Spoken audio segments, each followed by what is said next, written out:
This is annoying.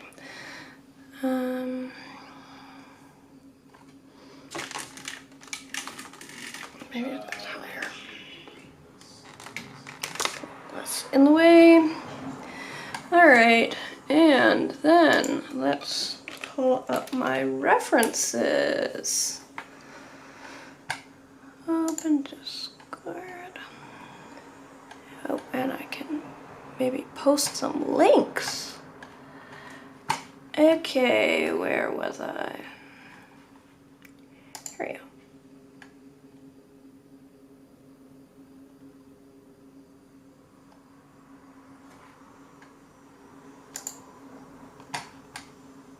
So then this can go there. No, this can go there. Sorry. Sorry, I just had to move all my stuff because I was working at a different desk, same studio. I'm here now. Hello. How is my sound? Do I have sound? Do I have sound? I guess we'll find out. I'm also going to share this. I hope I have sound.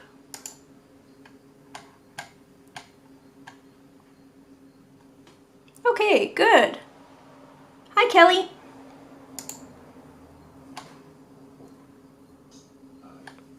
I will be starting in just a moment. Sorry, I just switched from a different painting that I'm painting across the room and had to move a whole bunch of stuff.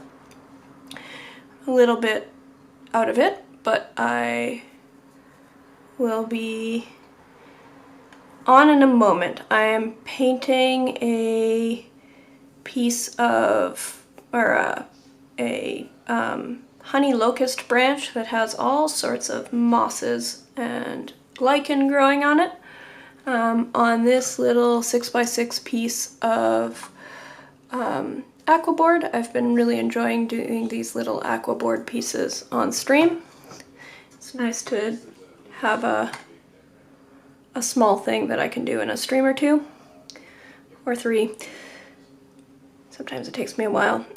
Sorry, I wanted to get my link here and drop it in a couple of Discord servers.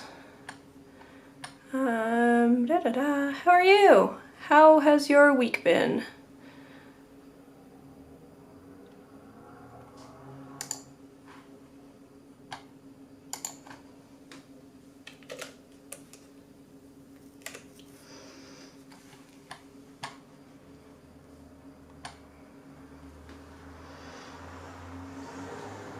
It is a very different surface, and at first I was really not sold on it, and unfortunately now I've kind of fallen in love with it, and it's a problem because it is, you know, in many ways more limiting than paper.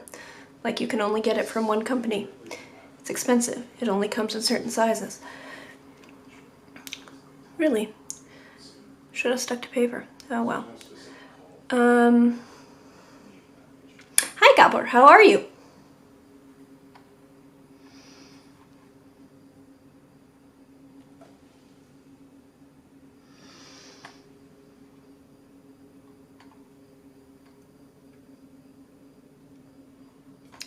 Sorry, one moment. Shameless self-promotion. Let's put this here.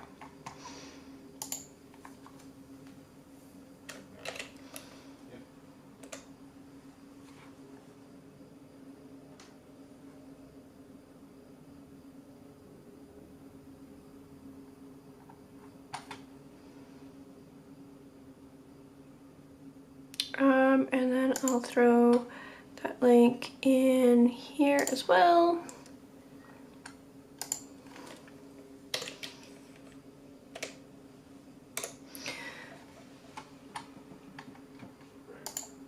Pretty painting done. Now it's time for some chilling live stream and some figure drawing practice. I was doing some figure drawing practice. Well,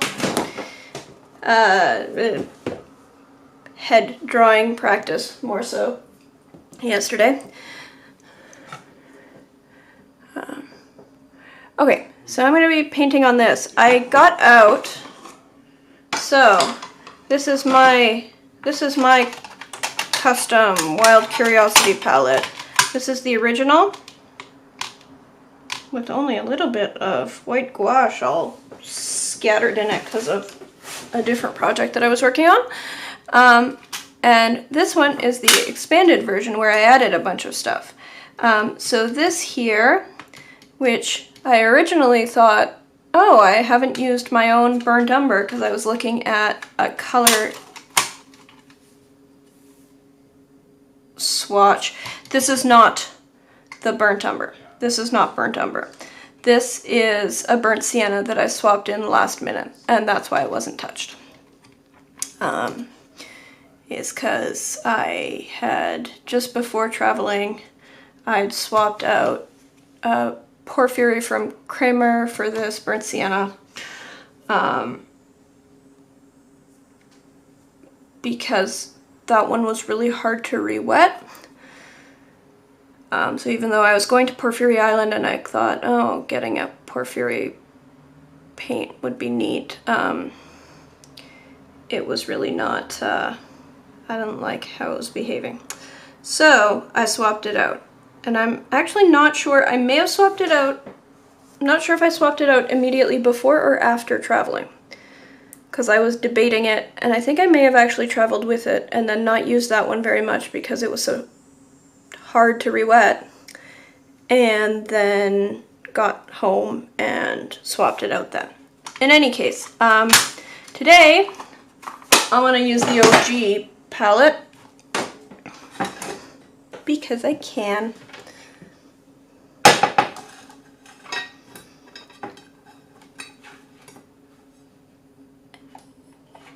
I got a trial pack and have played with one. Be interested, the trial pack of the Aquabord, you mean.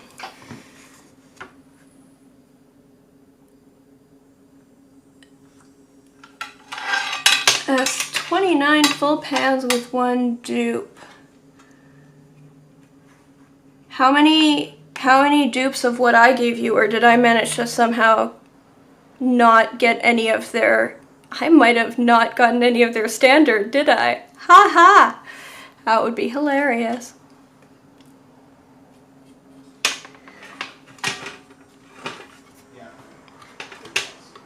Okay, I really don't like this flap, but I need to get tools out to remove it.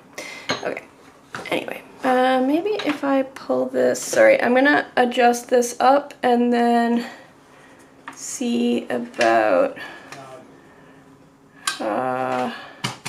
getting you back in focus. Wait one moment.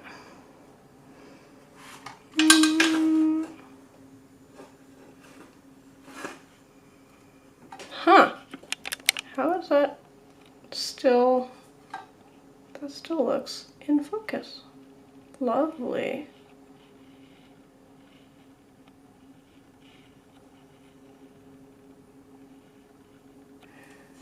Okay. All right, let's focus on that hair and my gross mouse. There we go. Okay, perfect. I really don't like that. I need some pliers to get rid of this thing because this has been annoying me for ages. Okay, or not. Not gonna happen today. All right. Ooh, and I do need to get my water.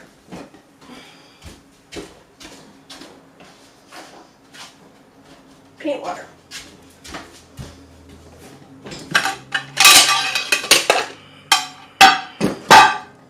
You know what? I have a different solution. Haha, I can just pull out the insert. Oh right, and then this insert is weird because the things just pop out of it.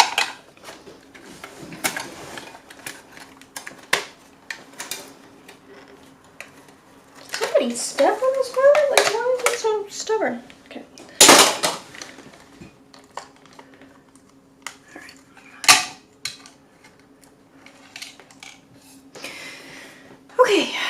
And then,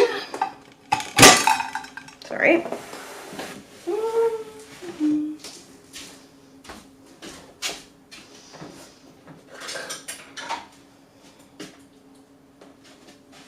Okay. And then we'll make that go away. And I am going to go open up my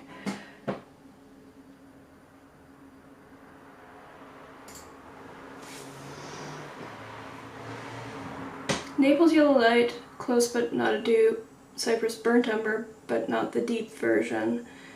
So those two would because technically an autumn green from the intro set. Ah, okay, cool. Neato. Ha, they put autumn green in the intro set now. Coolio.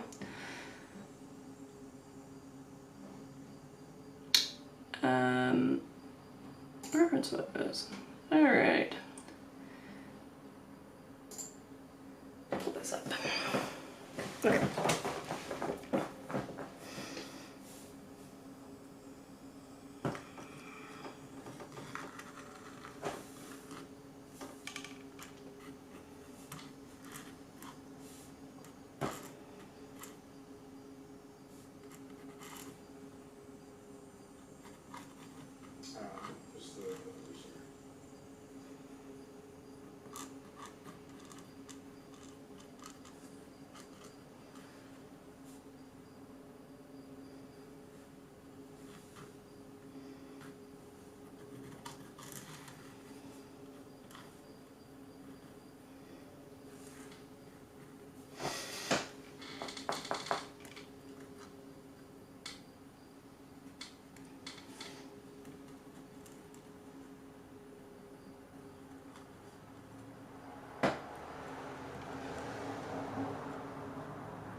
Aquarius green. Yeah, I don't have Aquarius green in my set. It's a neat color.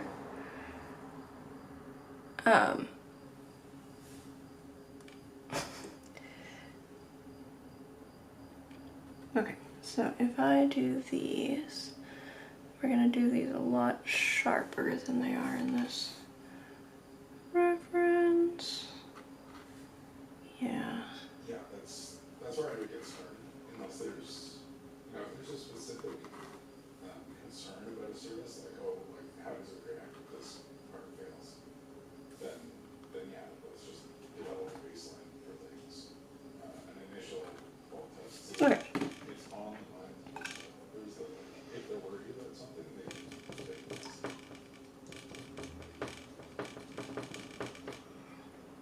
So one of the neat things about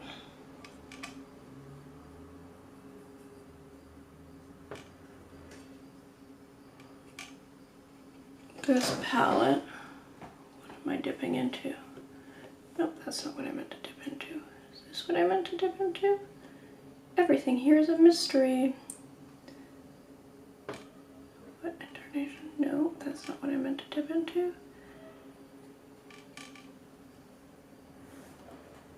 Is this? Oh, this might be the ha ha ha ha. That's hilarious. This is the faker one. Ha.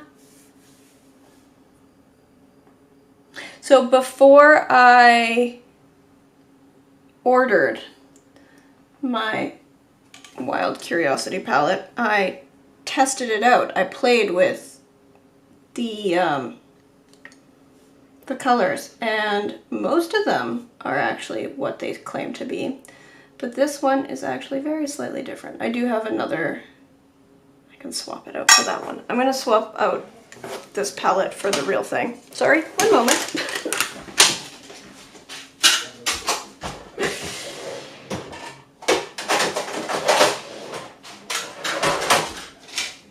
There we go.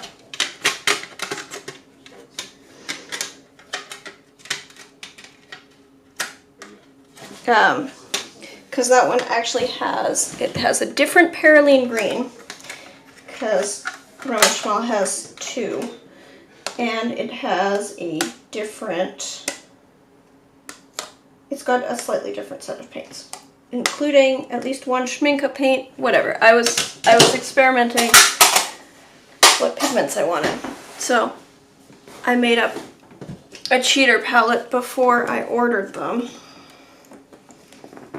And I didn't realize I have the cheater palette in one of the original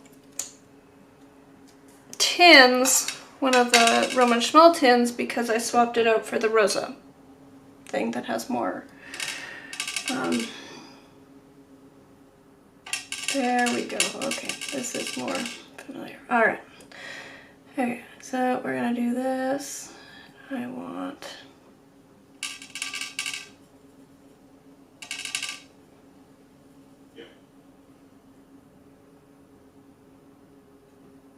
whole range of things, so we're gonna do some of that too.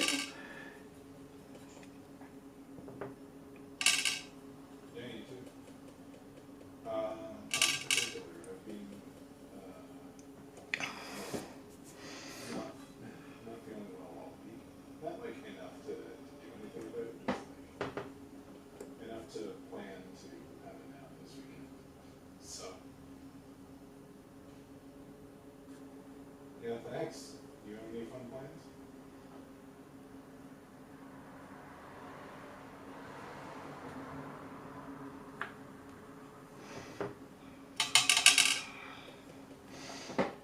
So, actually, I'll get out a couple of the other paintings I did on this.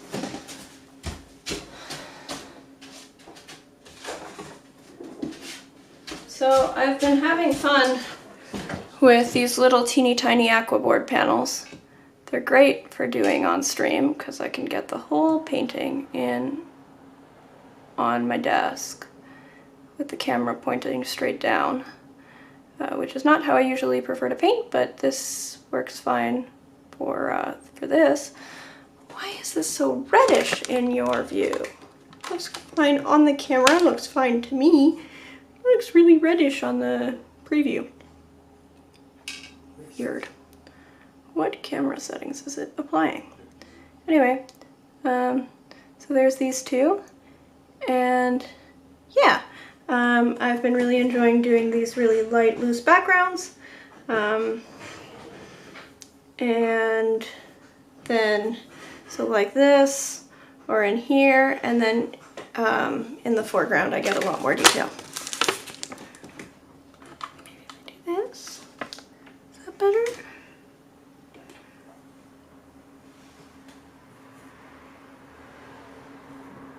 The Perylene green I have is milky. Okay, mine is not milky.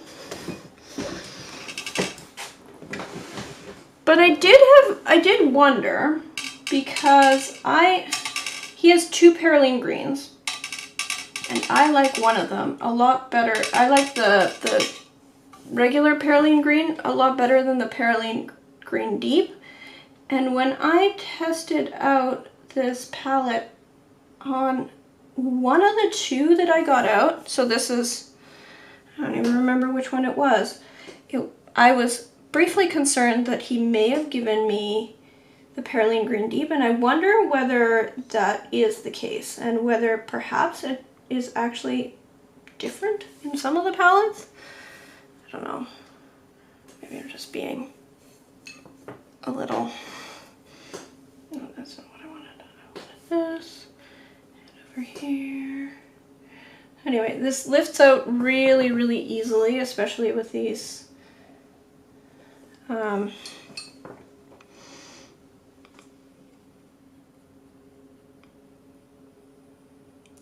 granulating pigments.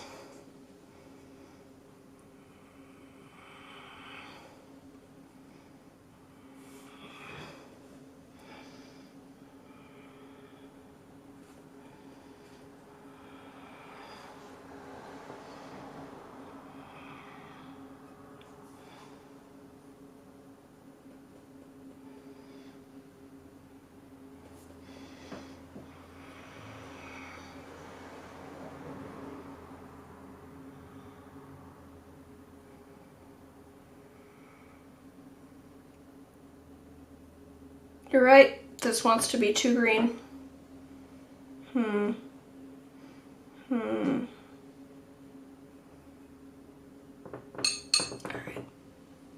Well, it's okay. I'm gonna get some of this. And that.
Yeah, everything does want to be green when mixed. Usually this isn't a problem for me. But the other truth is, and I was just realizing this when I had the other palette, is that I experimented. I mean, okay, like opening up the curtain, this was planned as best I could, but there was a whole lot of debating back and forth and switching out and, oh, maybe this, maybe that, maybe this, maybe that.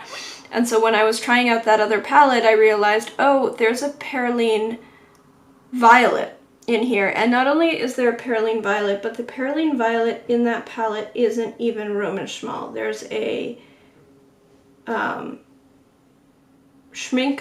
Perylene Violet in that palette, because I needed a Perylene Violet, and my Perylene Violet I needed a Perylene Violet. Up until the very last moment, there was going to be a Perylene Violet in this palette. And my Perylene Violet from Roman Schmal had been in another palette and had been mostly used up. So I had a fresh Perylene Violet, but it was Schminke, and I figured, okay, well, I'll just use that for testing. And then I tested it out, and apparently it was still sitting in that configuration when I decided to, actually I'm going to switch it out for something else.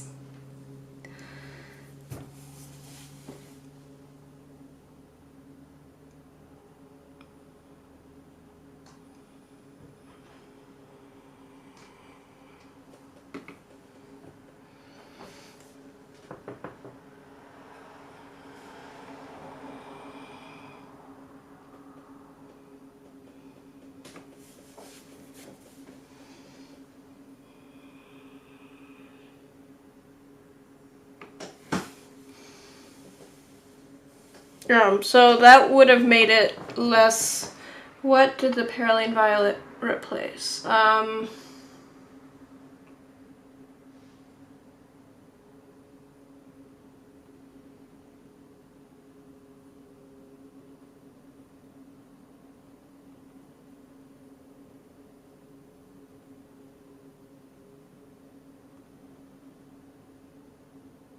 don't even know.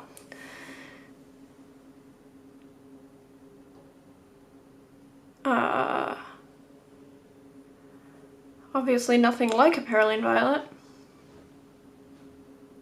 What did I put? Possibly, it might have been one of the yellows. Like, it might have been the... I think I was debating whether to have autumn green. I really like the autumn green, but I was going to do a very different yellow, a different Naples yellow. Like, instead of the... No, that was another debate that I'm still not sure of. There are two very similar warm yellows, and I landed on this one. But there's another one that's very similar that I have FOMO about. I keep going back with like, oh, if I was to do this over, maybe on the next edition. We'll see. We'll see if there is a next edition.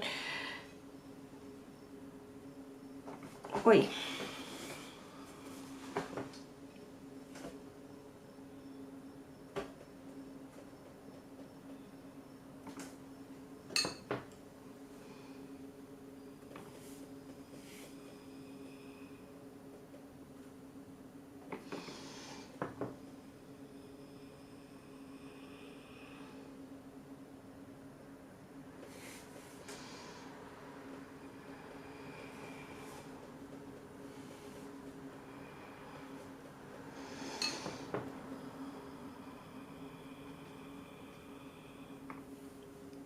I was also trying to match pigments across different mixed pigment paints.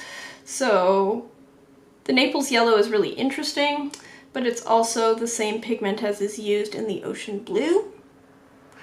So I kind of wanted to include that. So I think it was, I was debating about the Naples yellow. I was considering whether I wanted to have something more like a classic darker raw sienna.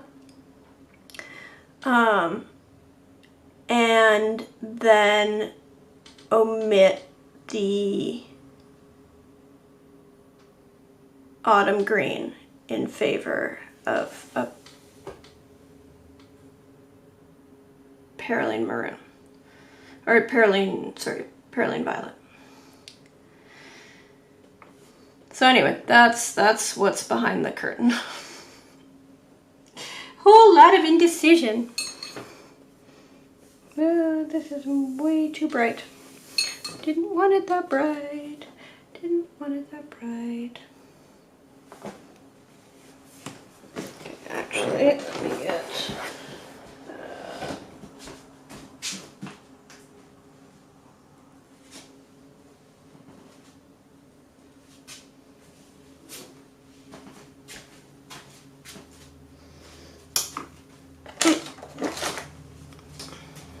Orange, perhaps.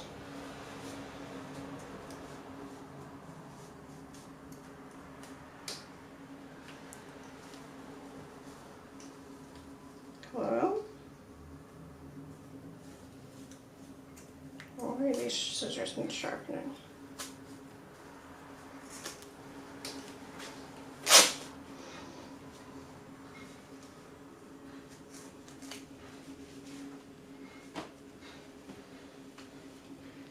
Okay.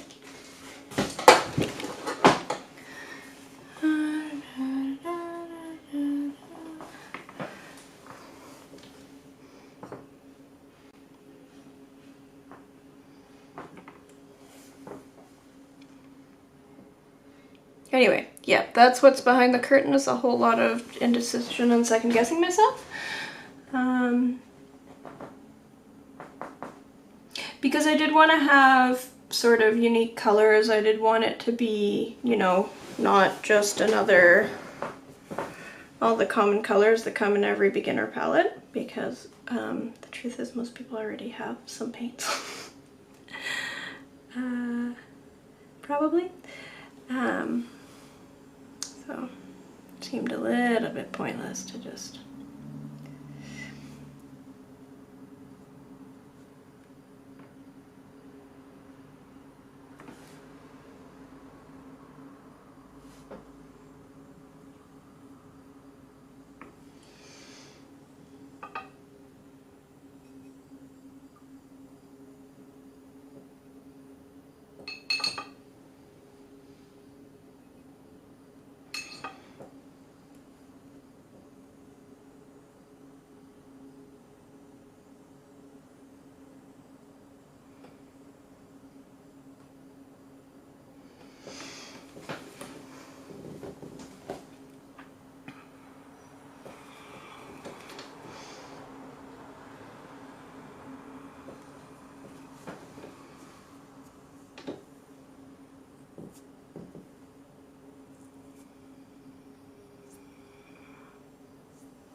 Oh,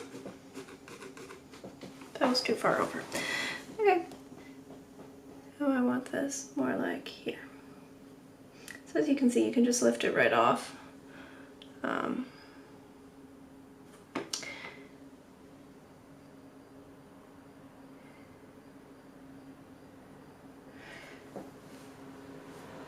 Which has been real nice and has really freed me up to experiment in a bunch of ways.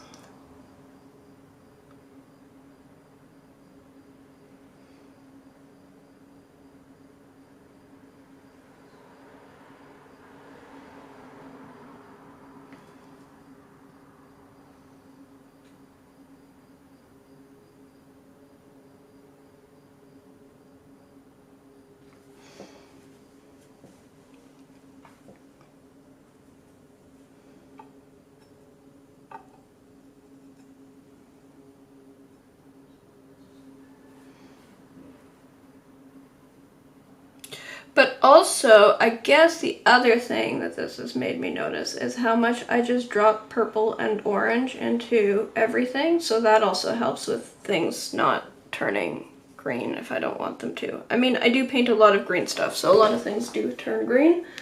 But I don't have as much of a problem with things turning green because I just drop purple and orange into everything.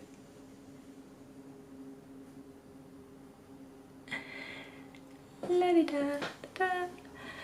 Okay.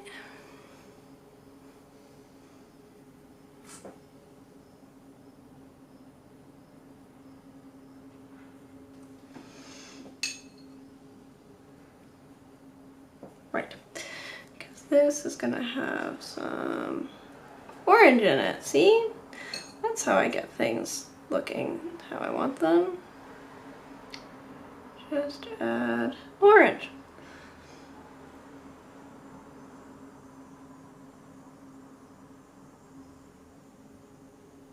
Or you could do what I did today, not include a color from the yellow group. Yep. Although I do drop yellow everywhere too, so that's also... But yeah, I have my my very bright saturated colors, and I just drop them all over my palette. So, and that includes things that neutralize out the green, like orange and magenta.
Moment. Just need drinking water.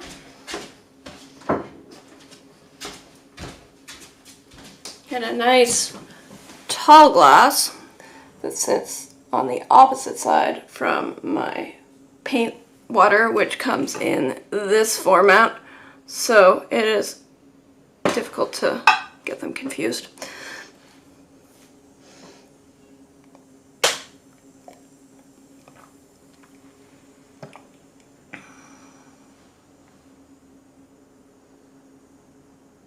My brain is dead and I went from legs too short to way too narrow.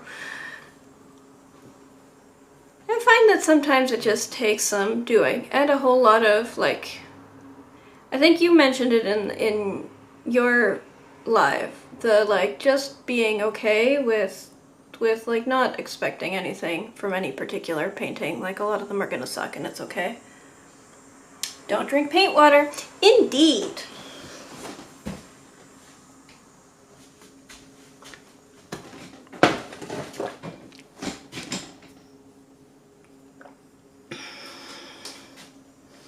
For starters, it's not very tasty. Probably just not terribly enjoyable.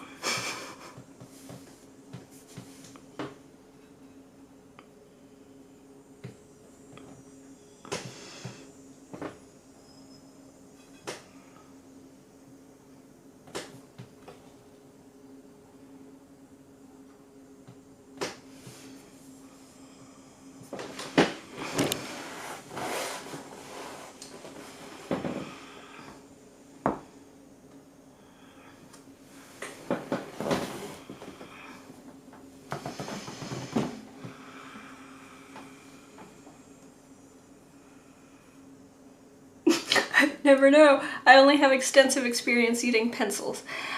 I mean, I have been guilty of lip pointing brushes, like not on purpose. I don't even know where that habit came from.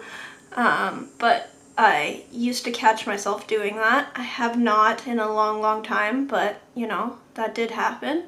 So I guess I have tasted paint that way. I did also early on catch myself dipping a paintbrush in a coffee mug once or twice. And then I just switched what format of... It's easier to do when your coffee mug resembles your paint water. Harder to do when they're very, very, very different.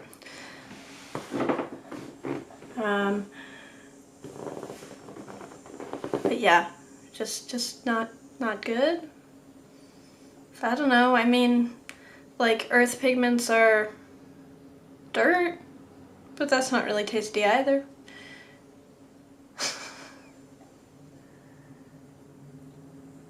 I used to chew on the back of my pencils, not like eat them, but my pencils would get all chewed up.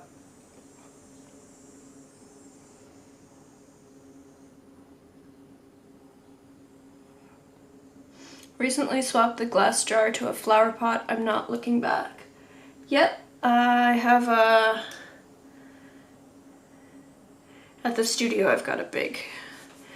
I mean, it is a jar, but it's more... The shape is more like what you would expect from a flower pot, really.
Yeah, I just splashed some water. It's gonna look, well, it might actually do exactly what I want it to. I guess we'll find out. Okay, it's no big deal if this isn't quite how I wanted it, because I can just keep on fiddling until it's something more acceptable.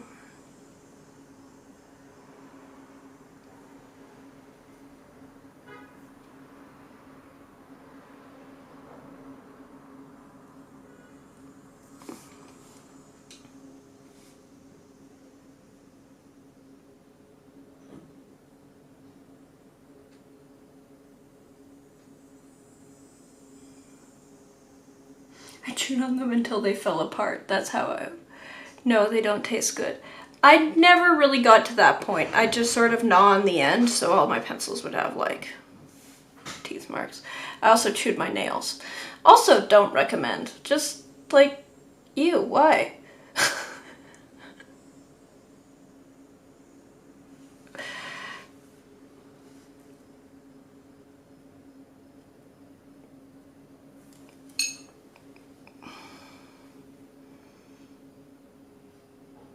Great many things that are just not, don't do them because why? Because why would you do that? That's gross.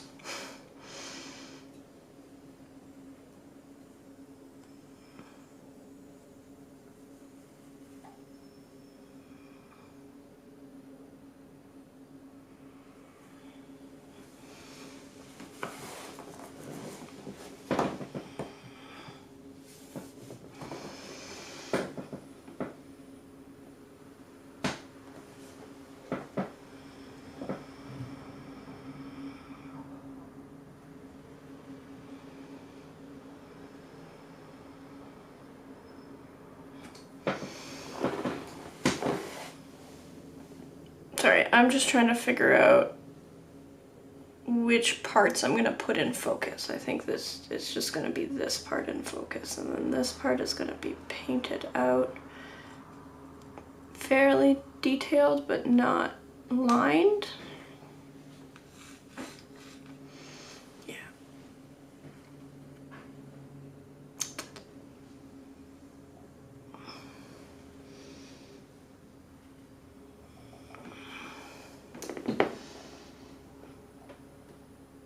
£15 purchases I'm mulling over for years. It's weird. I do this too, where it's like sometimes I'll just drop a lot more money, spur of the moment, and then there's just purchases that just like sit there haunting me forever. Hi, Lana.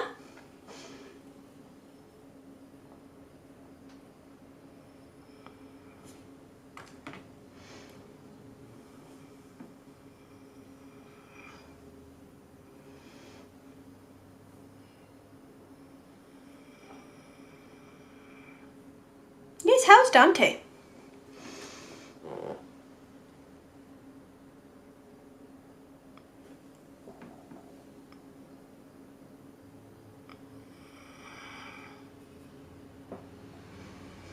Alright. A little bit of this guy, a little bit of that guy, yeah. And maybe a tiny bit of the enthron. We just want to do in here.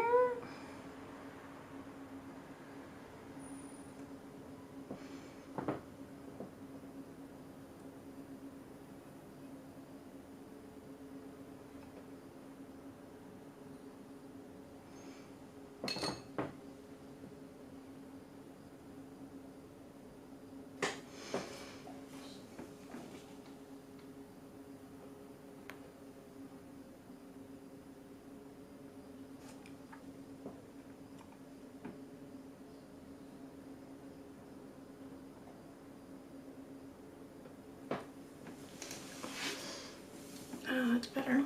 Sort of. A little bit. I don't know why this is so...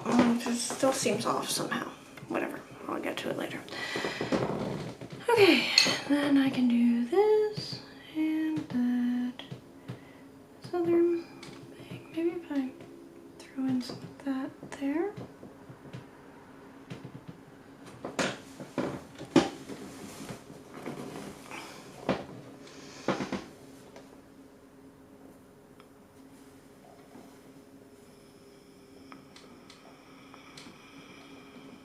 And then I need this, this guy.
go digital to avoid the sketchbook problems. I meant to do that for sharing the paintings, not to switch to painting digitally.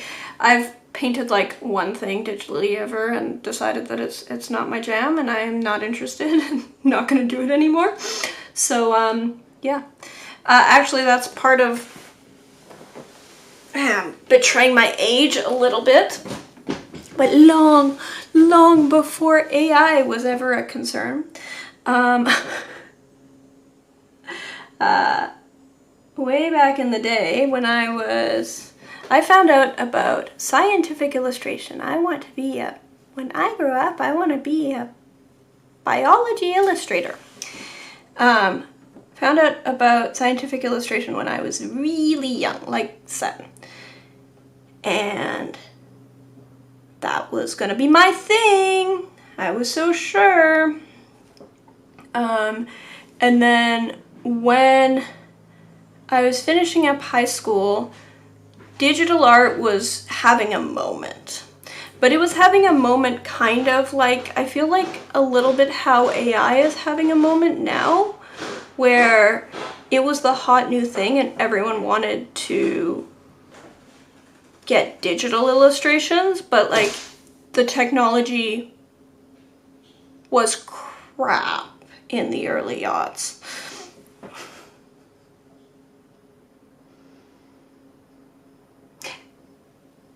Am I painting on Claybord again? Yes, this is still my Aquabord obsessions.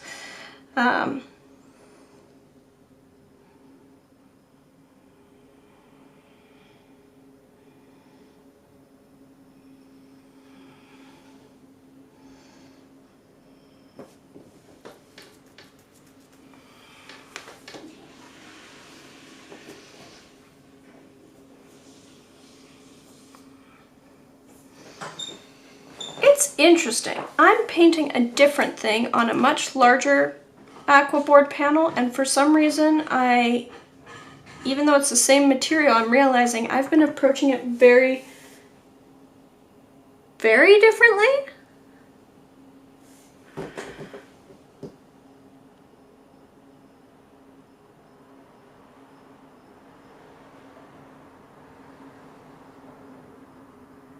It's very different from paper. It lifts really easily, especially at first, and with like more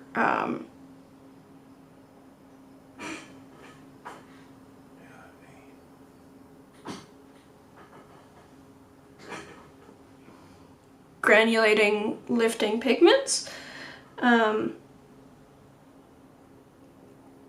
But then yeah, it's fun. It's different. I have 2 paintings side by side on my easel right now. They're much bigger. I can't really bring them over here, sorry. Well, I can bring one of them over.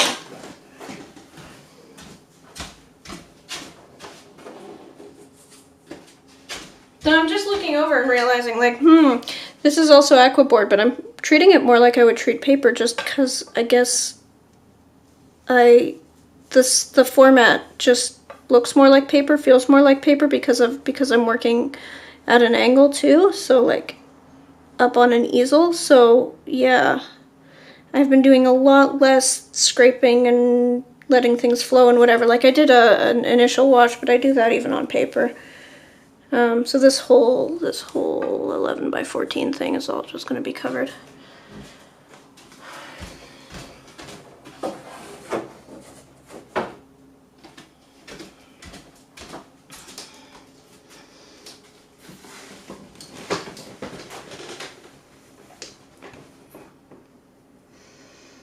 Anyway, I still need to do all my experimenting with different surfaces as well. Like that's still very much on my to-do list. But I just found out that I don't have my assistant back. It's fine. I'm glad we live somewhere where she can take her mat leave.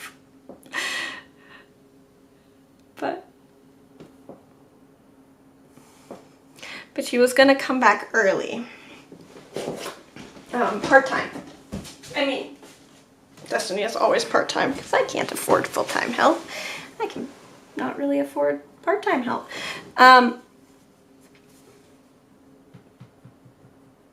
But she went on mat leave, and the timing was actually all right for me because I was waiting on some grants.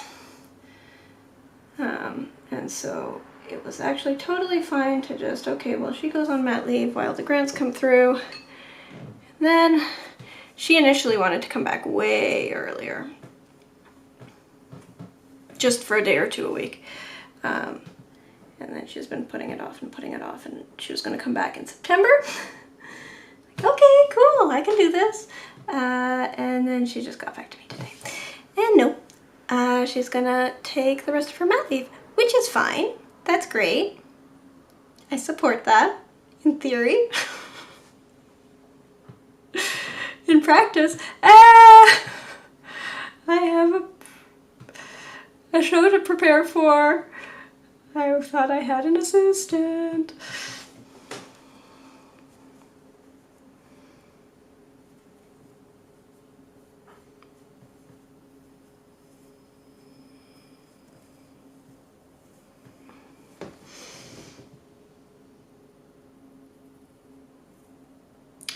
No, so her baby is now, let's see, 7 months. And she gets just over a year of paid leave.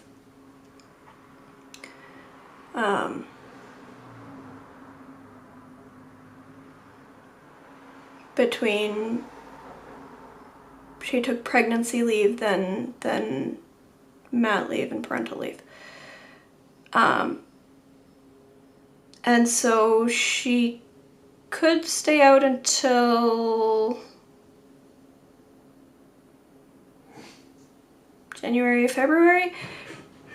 She's planning on phasing back in, hopefully starting in November now. Which is fine, and just gonna have to figure that out. But that's my news for the day is, oh no, I don't have an assistant that I thought I had to prep for my show. Uh-oh.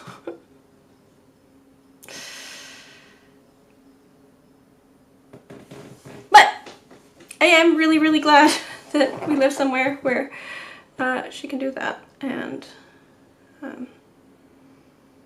she was super apologetic, and oh, if you have to hire someone else, I'm like, well, I mean, I could hire a temp, but no, I can't just replace your job, both legally and just like as a human thing. Basic human decency.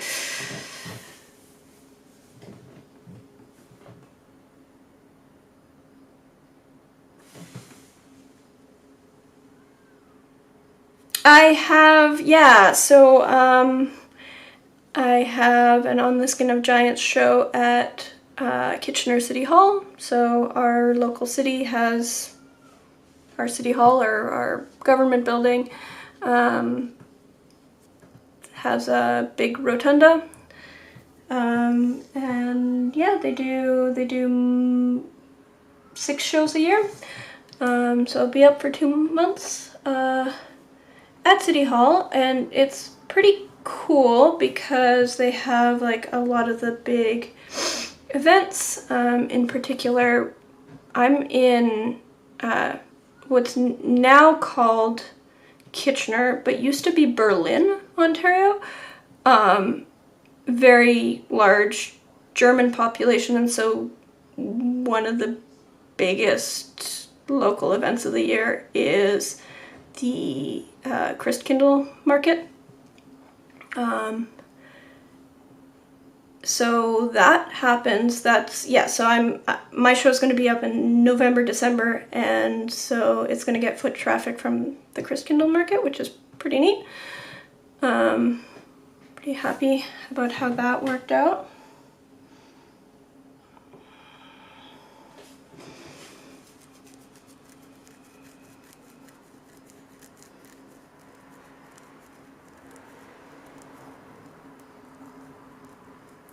Lauren? Bye, Lauren? Hi, Lauren. Bye, Lauren? What happened?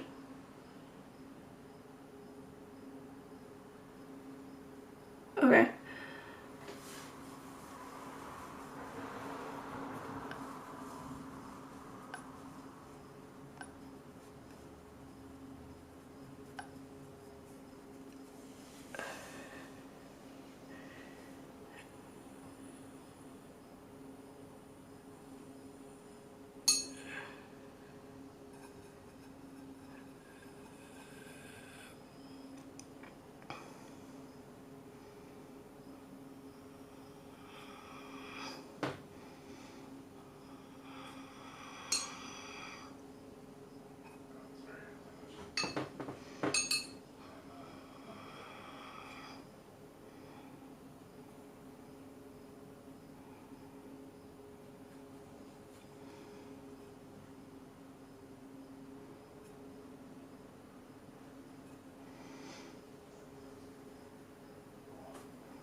I can add more details there in a bit.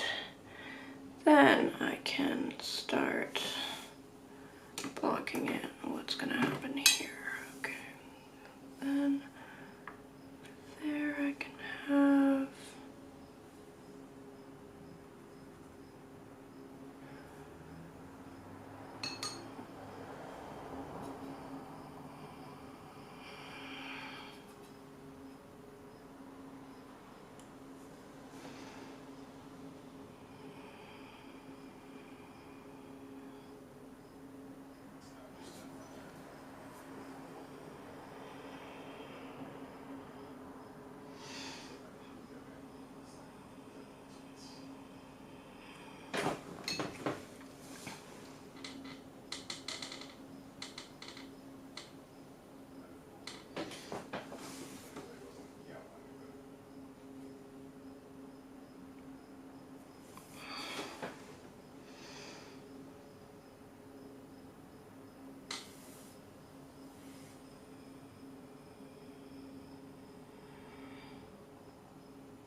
So yeah, so I have a show opening in November, which means in the next couple months I need to get all my pieces done and framed and signage and etc. Fortunately, they are handling promotion and opening and everything like that, but, well, sorry, I mean, they're producing the stuff. I still need to promote to my networks. So there is that. And then I had been waiting for Destiny to come back to reopen shop. and started working on it behind the scenes, but I figured I would wait until she's around to do fulfillment. But I think I'm gonna have to do that without her. And then I'm just questioning whether I should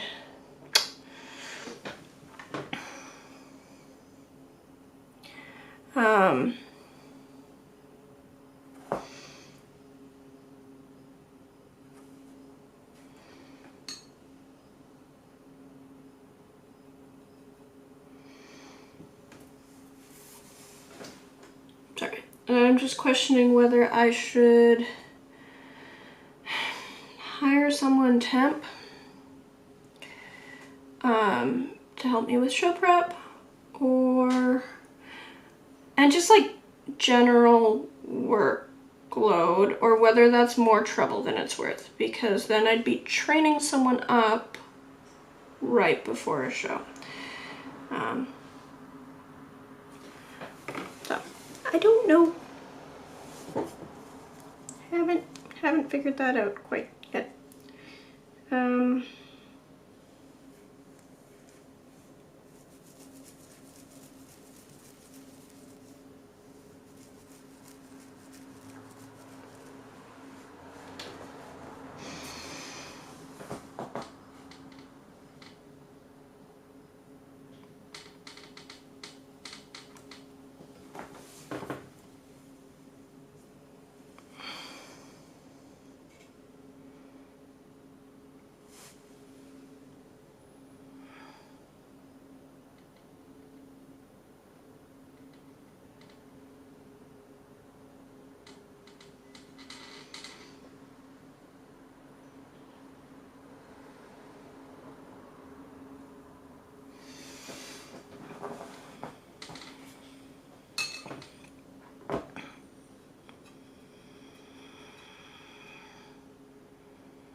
How long is parental leave in Germany and the UK and just elsewhere? Out of curiosity. As frustrated as I am, having to figure out my own life without my assistant, I have to say, I'm so incredibly glad that I live somewhere with some kind of parental leave expectation. Even though I'm self-employed, so whatever, it would be complicated for me to get parental leave for myself. But I do, Destiny is paid legally as an employee. So she gets, it's not out of my pocket. Her parental leave gets, I have to pay into it with business taxes and stuff, but it's stacked somehow. Yeah, so it is here too, where I believe here it's 8 months of, or 8 or 9 8 or 9 months of parental, or no, never mind, sorry, it's a year of parental, so she could actually take a fair bit more. It's a year of parental, I believe, which can be extended to, but it's a year of parental, but it's paid at 60% of some maximum. So it's not like you're not paid your full wages. But she's getting 60% of her wages paid back through employment insurance from the government. Yeah, we also have pregnancy leave and maternity leave, like we have. So there's parental, which either parent can take. In addition, there's maternity leave for, you know, recovering from childbirth, and pregnancy leave.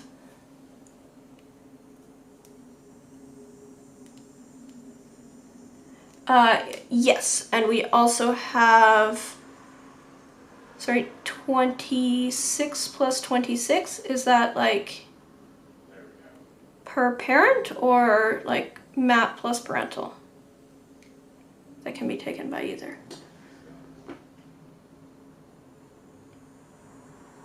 We have, I don't know how many weeks of pregnancy leave, but we have pregnancy leave, and it can be taken, it has to be taken consecutively, but it does not have to be at the end of the pregnancy. I believe. So Destiny did take off a few weeks in the middle of her pregnancy. Only the mother. Okay. Oh, okay, gotcha. Right. So we have, yeah, so the majority of our leave, of our government paid leave, but so the problem is because it's 60% up to a maximum. Now, a lot of employers, like if you work for a bigger company, will top it up, but whereas the government is pretty equitable about any parent can take it, does not have to be the birthing parent. I mean, you can't take pregnancy leave if you're not pregnant, but the government's pretty equal about parental leave is parental. You can just take it. However, employers are not necessarily so nice about that. Now, they have to allow you to take the time off, but most employers will top up maternity leave, and a lot of employers aren't so very equal about whether they'll top up for the father, for the non-birthing parent. It's 36 months, 3 years per child. Oh my goodness, that's so much better. Yeah, that's the other thing that's kind of bonkers wrong about ours, is that you actually have to go back to work in between. Like, you can't just chain your pregnancies. My sister looked into that, where she was like, what if I just get pregnant again? And apparently, no, like, you don't have to go back for very long. You only need like 3 months to qualify or something. But you do actually have to go back, which sucks. It's 70% of the pay. That's still more than here, because here it's 60%, and it's 60% of a maximum that's not super high. So, yeah. I know some who extended it by going in early part-time. Yeah, so, that is not super rigidly defined here, but in the like employer's responsibilities side, it is specified that like you do have to, like the employer has to accommodate, you know, staged return or part-time or whatever, like, so it's not, you know, to what extent and how you do it and whatever is, I guess, has yet to be court tested.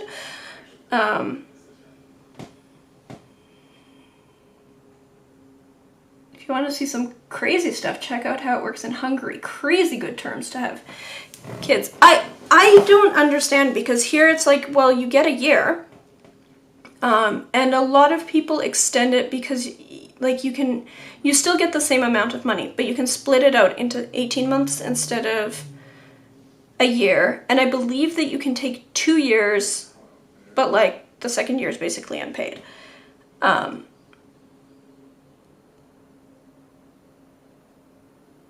Yes,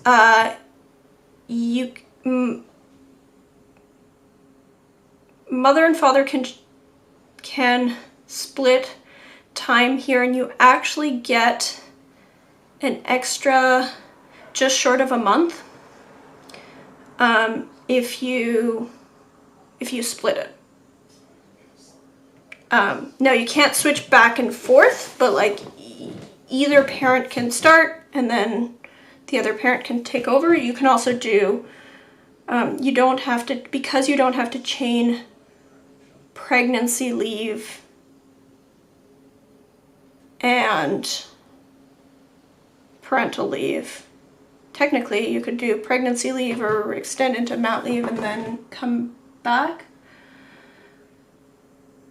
Small child. No, it's ridiculous. And then like, kid gets to a year old and they have to go to daycare.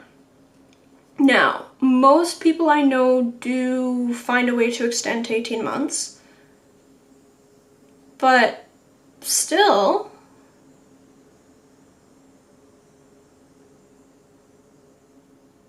okay, 18 months. My sister went back to work with her son. She went back to work at 6 months because she's a nurse and it was a pandemic. No, she wasn't. She got a public health job, so she was doing contact tracing from home, but still. Yeah, we have kindergarten now, full day kindergarten. It used to be half day. We have full day kindergarten starting at 3 or 4, depending on, you know, when they are born in the year, but.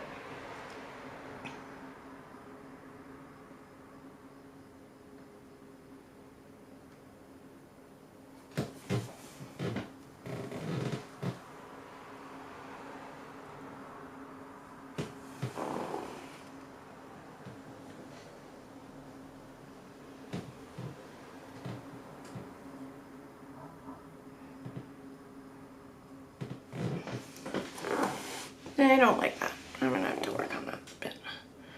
Kinda, not loving that thing. Maybe I just edit this. Maybe I edit this. Maybe this goes here. Yeah, okay, that's better.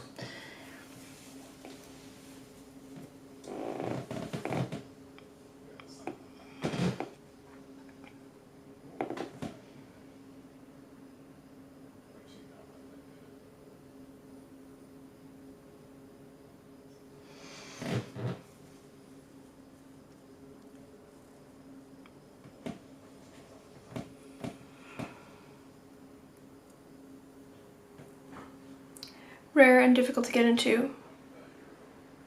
For like early childhood. Kindergarten we have, it's public, so I mean, I guess people do still go to private schools. I don't know. Kindergarten is public here, and we do have government funded childcare.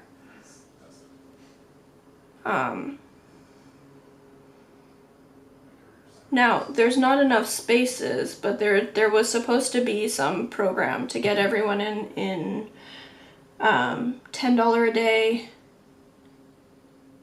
childcare. That is not the case. So like up until kindergarten, or if they need after school. Like babysitters. Yeah, well, so this is the thing, and it's like a lot of the childcare centers, like the daycares, they won't even take babies. So they'll only take kids starting at 18 months or 2 years. Which then, like, what are you supposed to do with a baby, with a 1-year-old? Anyway, the point is, I can be frustrated about my lack of assistant, but I'm actually really glad that we live somewhere with mat leave, and I wish that we had better mat leave, all things considered. So I am happy for her, and I'm glad that she's exercising her rights. However, I don't have an assistant right now, and it's worrying me.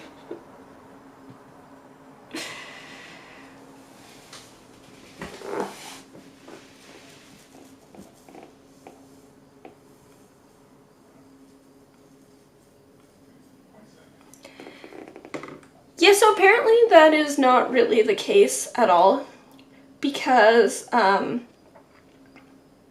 the diaper companies have, I don't know, maybe this is different in Germany, but apparently here the diaper companies have done a really good job of just selling parents on the convenience of keeping their kids in diapers forever.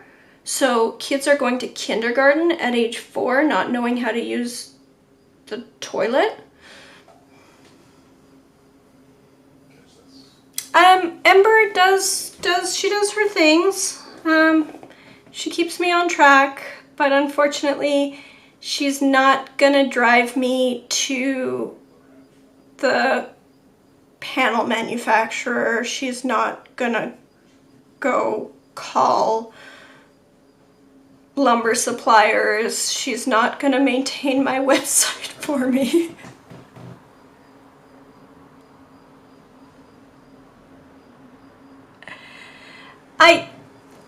So actually this is what I hear from, so I have several of my friends are in early childhood education, friends and family, in early childhood education or like kindergarten or grade 1 teachers. So this is from the teacher's point of view, is that now kids are starting in kindergarten, like never mind daycare. The daycares, they do expect to change diapers, because again, like some of the daycares are taking 18-month-old kids. Like, yeah, most 18-month-olds aren't fully toilet trained, right?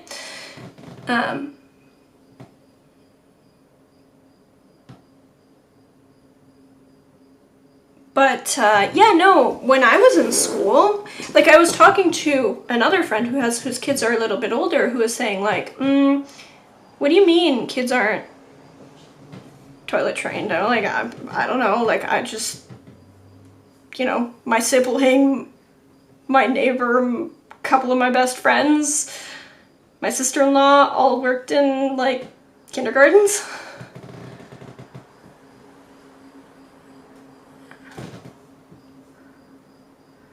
Hi, Paula.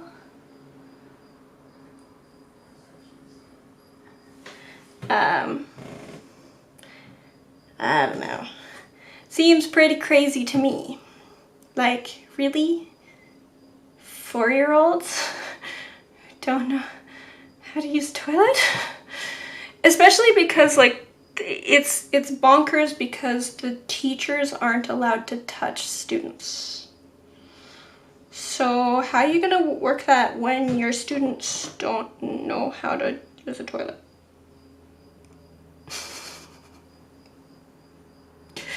Seems like a problem to me. I don't know.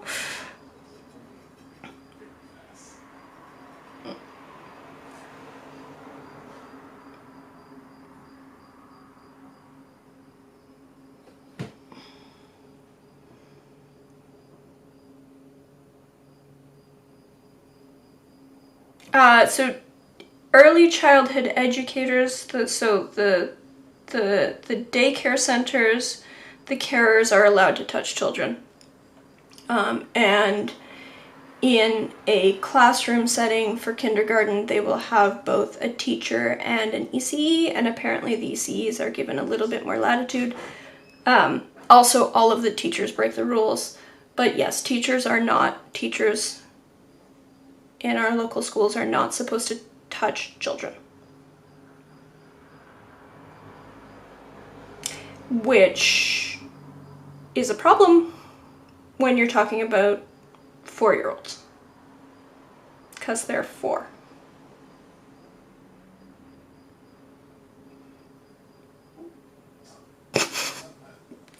Yeah. So there's a bit of a crisis with teachers who are just like, I can't do my job properly because you're not letting me do my job properly.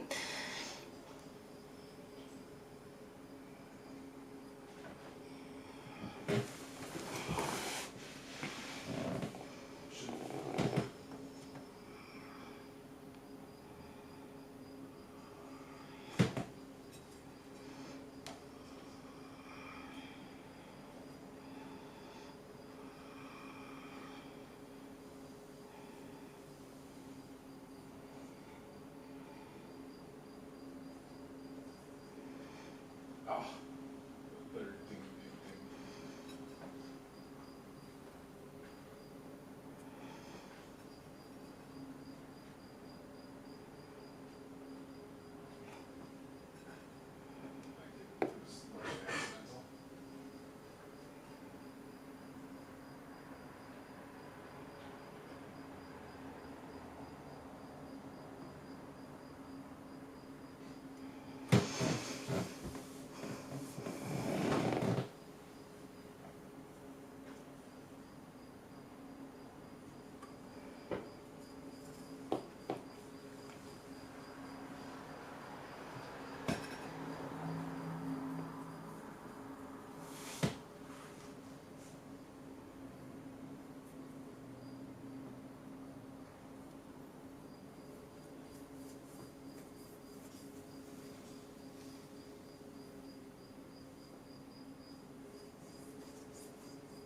But yeah, I mean, I guess the other thing is, like, if they're starting in daycare at 18 months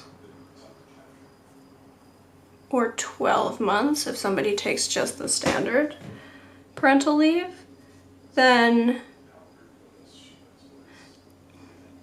I mean, it's putting a lot on the daycare providers to toilet train them, especially because they're only there like part of the time, so that also probably complicates the toilet training thing, I would imagine.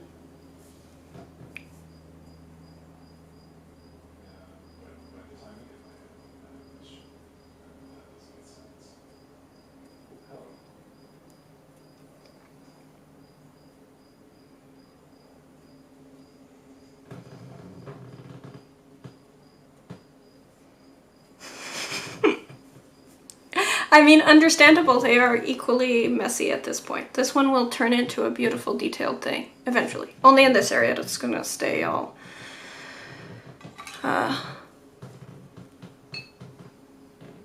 loose and stuff over here, although I need to change this up, because this, I didn't like what happened here. So I'm gonna need to lift all this up and try, oh, or just leave it. I'll get back to that.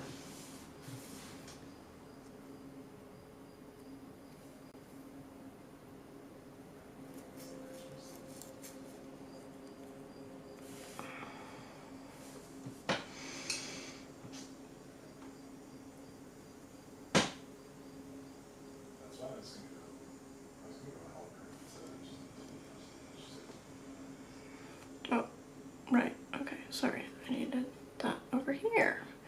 This one, the brighter.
I like it too, but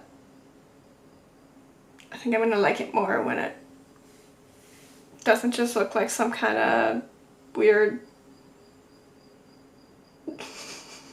I don't know, undersea spider.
Where's my little brush? Oh.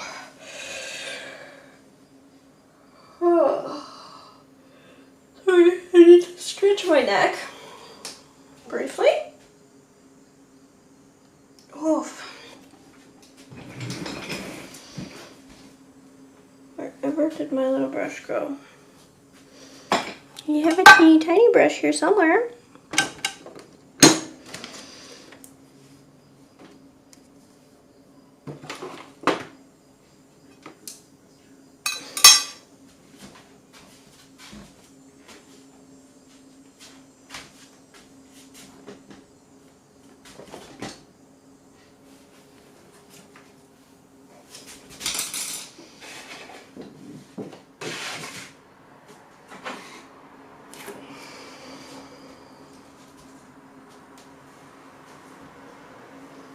What did I do with my brush? What the heck? Did I eat it? Like, what is going on? No, I'll go find another one. Ah.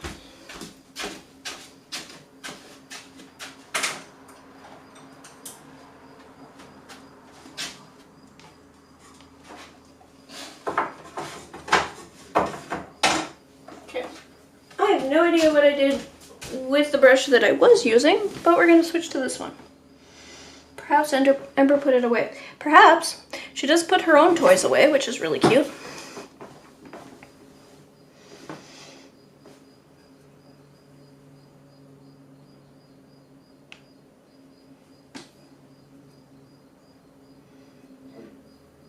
She also puts other dogs' toys away.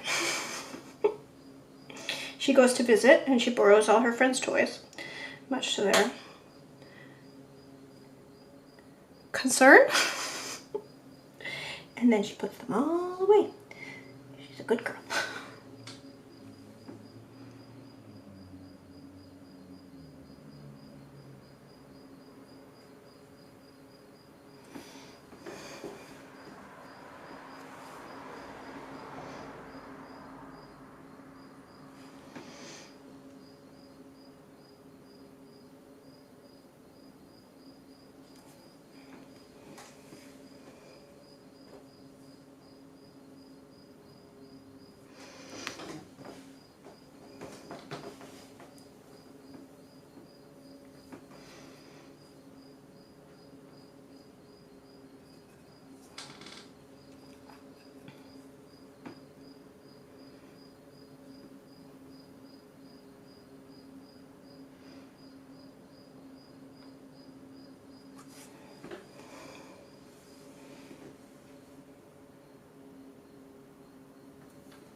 Oh, my neck.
You already have that, and shipping costs would be stupid expensive to get another one.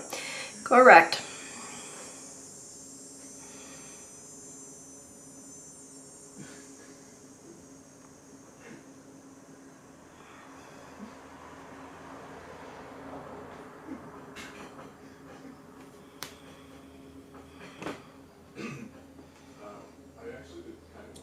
I think I slightly beat Jackson's on the set. Now as for the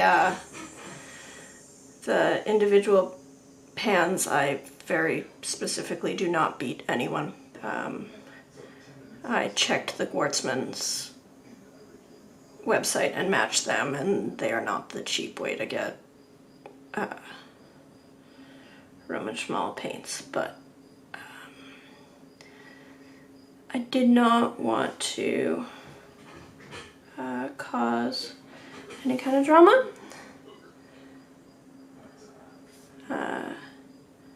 They're the supplier, and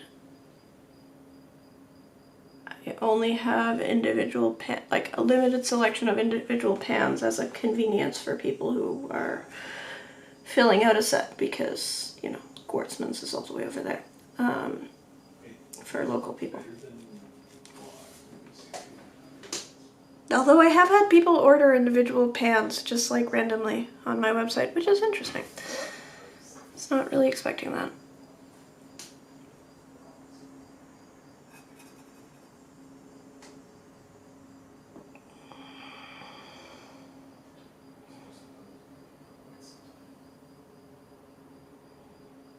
What am I? Oh, okay.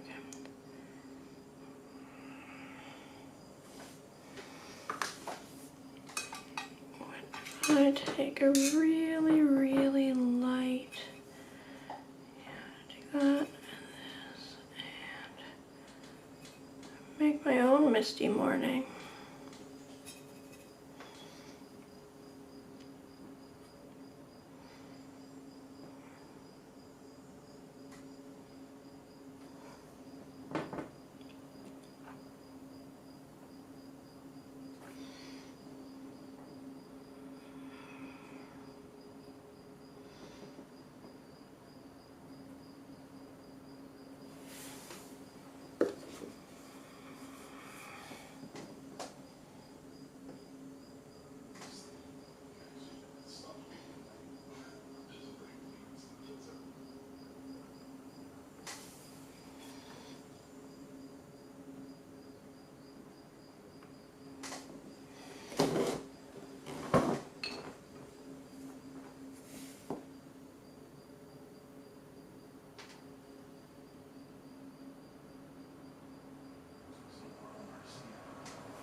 Just doing that lotus pod thing with the holes for me right now.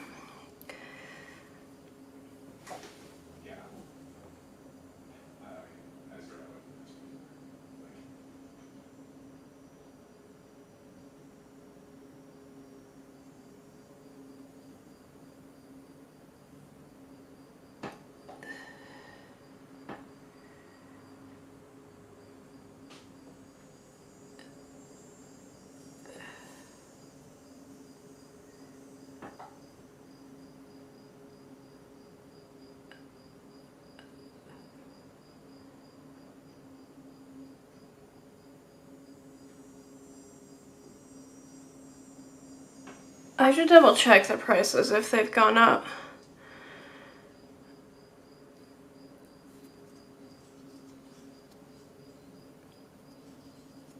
I'm just trying to keep my pan prices in line. So certainly the exclusive Canadian supplier, I think they might be the exclusive North American supplier for the Roman Schmal line is Gwartzman's, which is this lovely family-owned little art supply store in Toronto. They're a little bit far from me, and so when I got the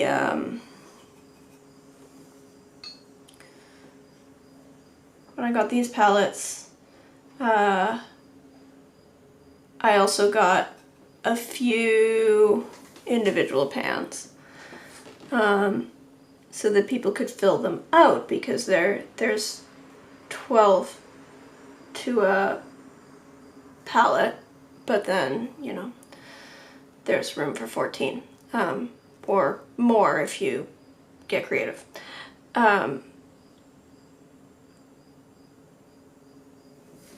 But and I'm happy to do that, and this wasn't a manufacturer request or anything, but I didn't want to piss off Gwartzman's by undercutting them. So I made sure to match their price. Like, if you want more pans, get them from Gwartzman's, but if you, because I don't really want to be in the business of selling art supplies anyway. But also they're a lovely little shop.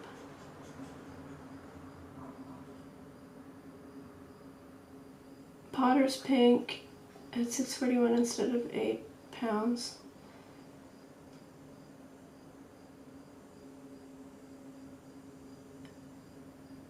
It sounds like Arte Miranda is cheaper. Anyway, I know that I don't know what my prices are, and I don't know what the Gwartzman's prices are since I listed them last year. I know that we matched them at the time, deliberately, and I should check that is still the case, because I don't want to suddenly be undercutting them.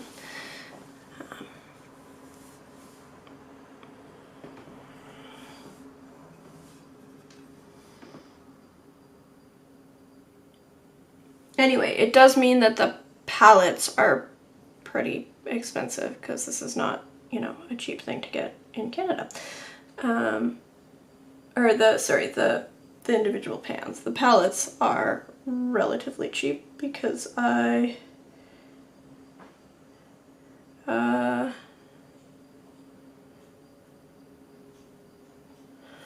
was given free rein on what I did, so it's my margin isn't massive on them. 50%, I think, but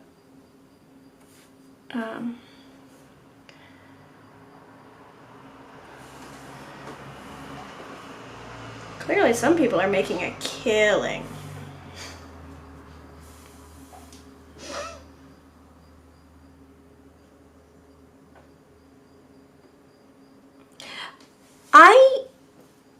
I don't hate the color choice. I don't feel like it adds anything. You can get them empty, and I am considering getting an empty tin. They're on sale at Jackson's as well. I looked at, the Gwartzman's has them as well, and I looked at them at Gwartzman's and was like, I don't feel like spending $30 on a empty palette.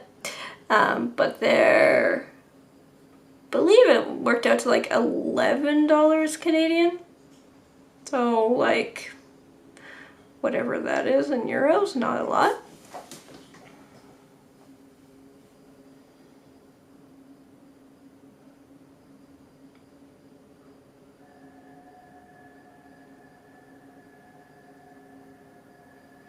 The paper pan sets are not durable at all. Sorry, let me find you. Do I still have? It's just a piece of like cardstock, like think like cereal box that's folded up. And then they've got like this really, really flimsy plastic holder in them. You will want something more permanent to store them in. Like, it doesn't need to be a tin necessarily. It doesn't have to be like a Roman schmal tin, especially. You can get other containers for pans. That's totally fine, but it's okay for shipping. But yeah, like if you're trying to paint out of it, even on a desk at home, it's gonna fall apart pretty quickly.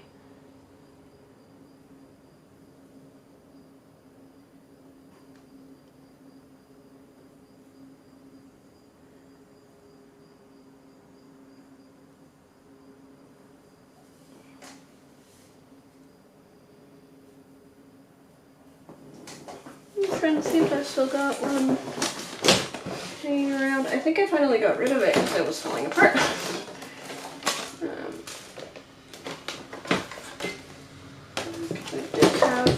Yeah, no, all those pans are in a bowl right now because I got rid of the little cardboard thing.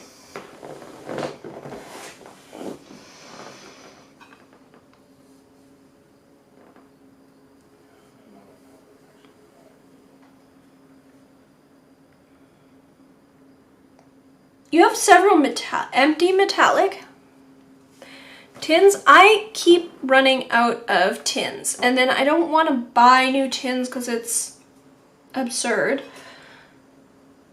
But like, I don't have empty ones.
Oh, sorry. I guess I do have...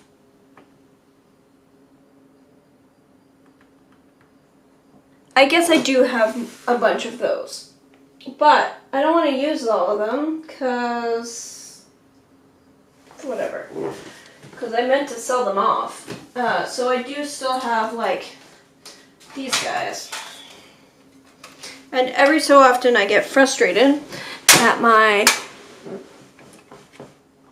random excess of pans that don't have proper homes, and I bust out another one of these. Yeah.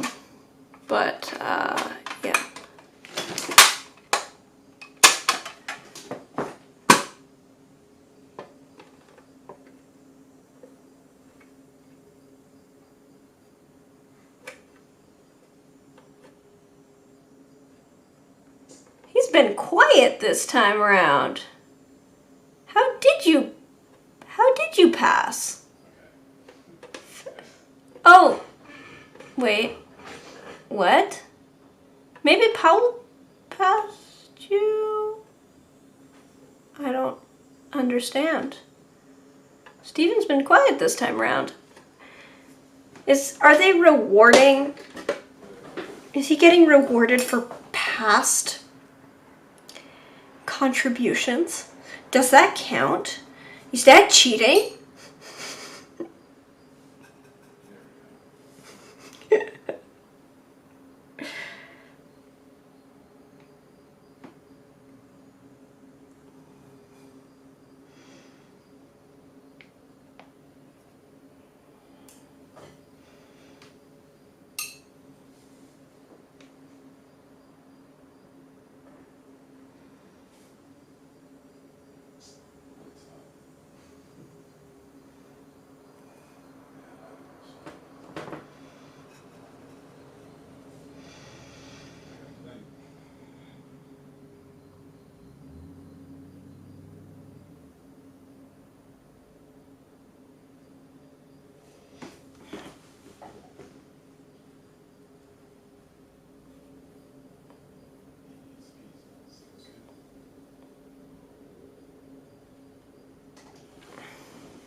Usually rip the middle rail out of the heavy metal tins and use blue tack to go glue an extra row in the middle. This way the metal rail never touches the brush.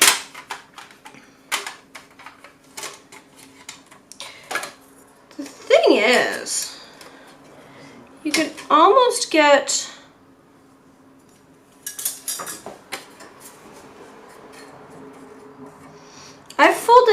I've folded these down. You could almost get 4 in, right? Okay, these are really gross and grimy because they've just been sitting in a bowl because I need to sort out my pans. I actually have a place for these, I just haven't gotten around to it. Not quite?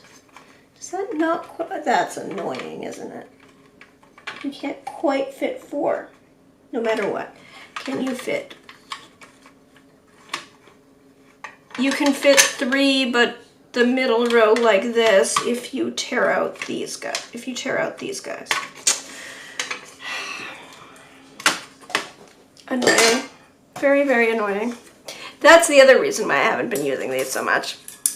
Is because I managed to hack the, I have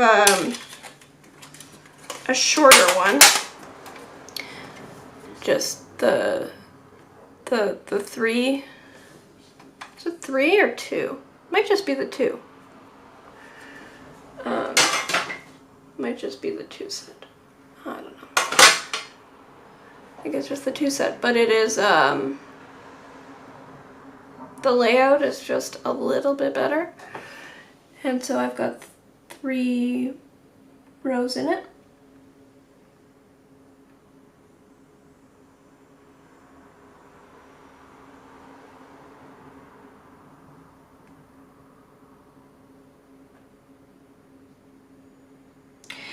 So I got mine at, oh gosh, I paid a fortune for mine at Cornellison like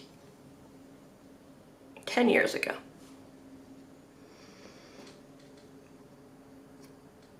Maybe 8 years ago. A long time ago.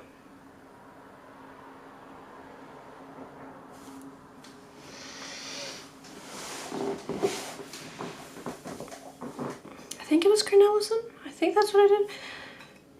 This is before, long before the advent of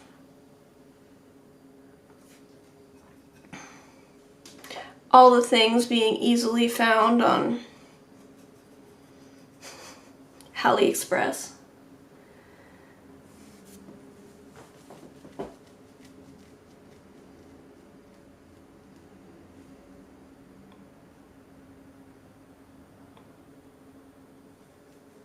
I mean, I also have one of the little teeny tiny ones. Not the vintage ones, but the modern bijou box. Which again, yeah, I got it at Cornellison at fantabulous expense.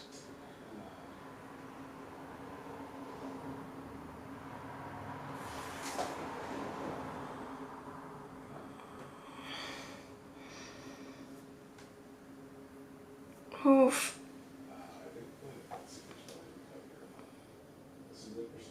Yes, I believe that is exactly what I got.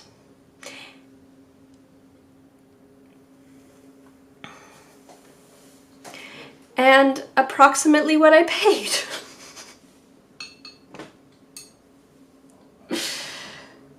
Ah, my goodness.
adventure here. How did that happen?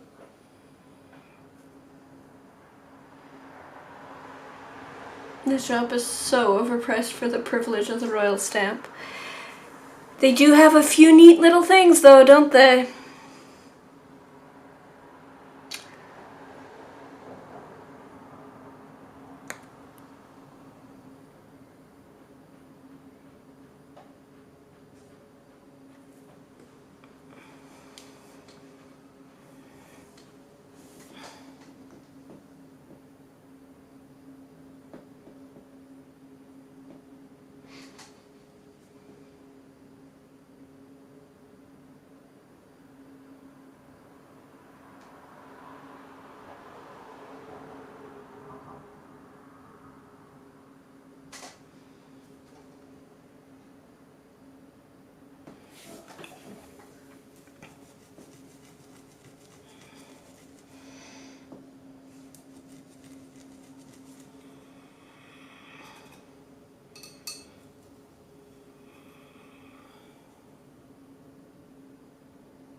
I have empty lightweight boxes and I would never buy another Schminke one with the unrolled edge that has the burrs. Yeah. Yeah.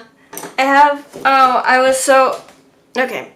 So back in the day when I wanted to collect every form factor of different little tin, I got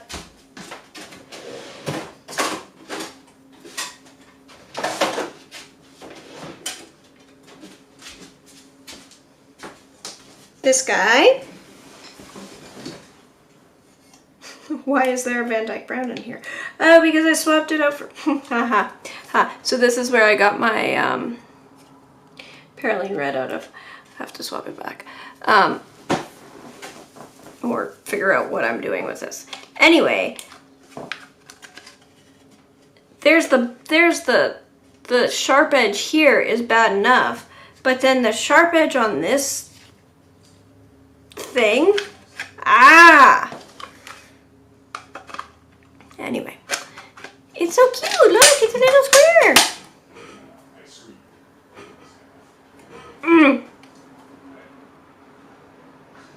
Yes, I love the Rosa one. Top points to Rosa for design of palette. They also have 3 rows in this size. Like they always have, like, they fill the tins right up. Of course, I have Roman Schmal paints in my Rosa tin.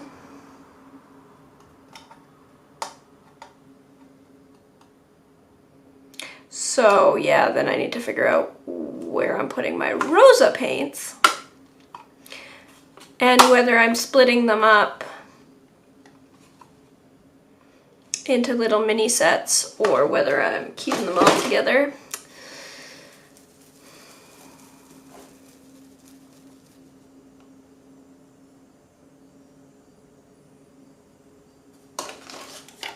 Okay, I've had this for over a year. No, sorry, it's not over a year. It's not over a year at all, is it?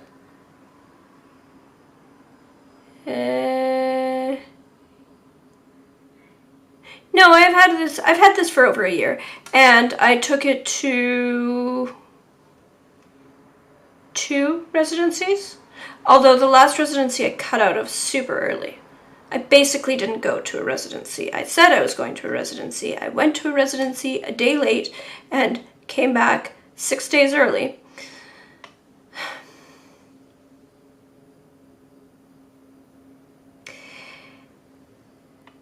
Got absolutely nothing done. But I did go to Porphyry Island for 2 weeks, plus a week of camping and other stuff. So, like, this has been my primary palette for, like, a lot of painting. At home, I usually use other stuff, but even, like, on stream, I've used it a few times, so yeah. A little goes a long way, but, like, I do use my paints. Somehow, though, my rate of collection of paints, even though, like, I have recently bought a few paints, but, like, other than, like, recently having bought a few, the last time I bought any paints was these sets, the Wild Curiosity palettes, which I have 2 that are mine. One here that's just the paints, and the other one. And other than that,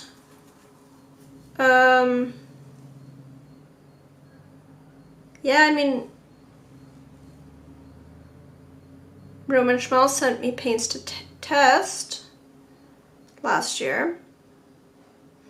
But I don't think I've bought paint other than my own set up until, like, in the last couple months I've bought a few.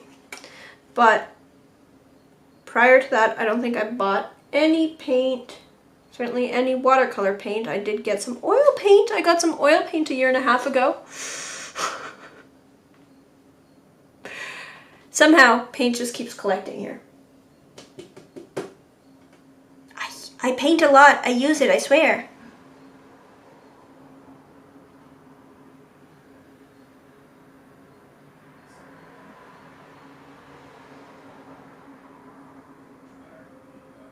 You have not had the Wild Curiosity palette for 3 years, because I haven't had it for 3 years.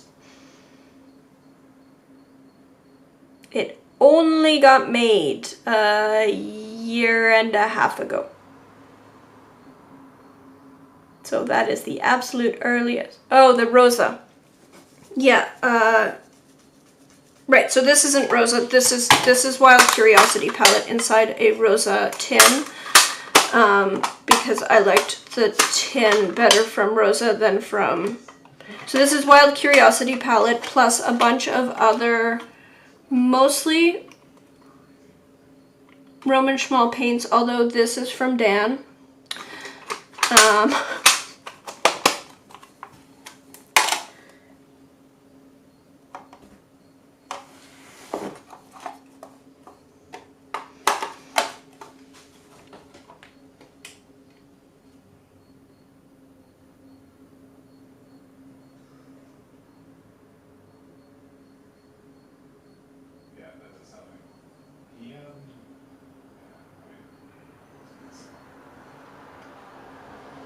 I mean, I do really like Rosa. I actually feel really bad because when they first came out, like years and years ago, when they had a really limited selection, I tried out their color chart and was just kind of unimpressed with the pigment selection.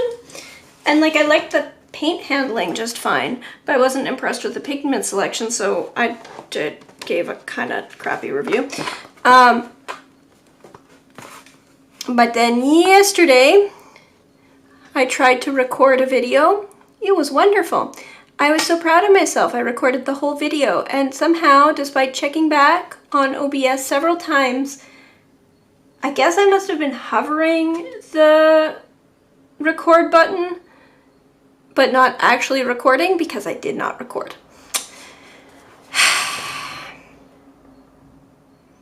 Anyway, this is lovely.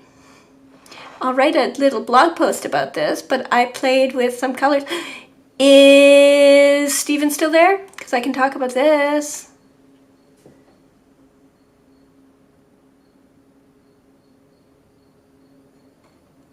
I mean, I think I probably betrayed me. Like, I think I probably had my cursor over the record button so it looked like it was recording.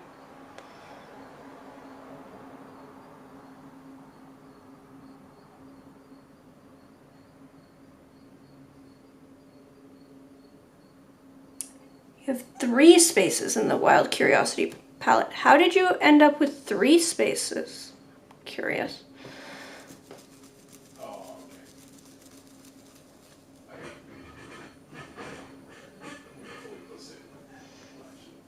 So I played with some chromium oxide green. So this was part 1 of my chromium oxide green experimentation. But I really love it. Like, I kind of just want to keep. I've got them in an Altoids tin right now.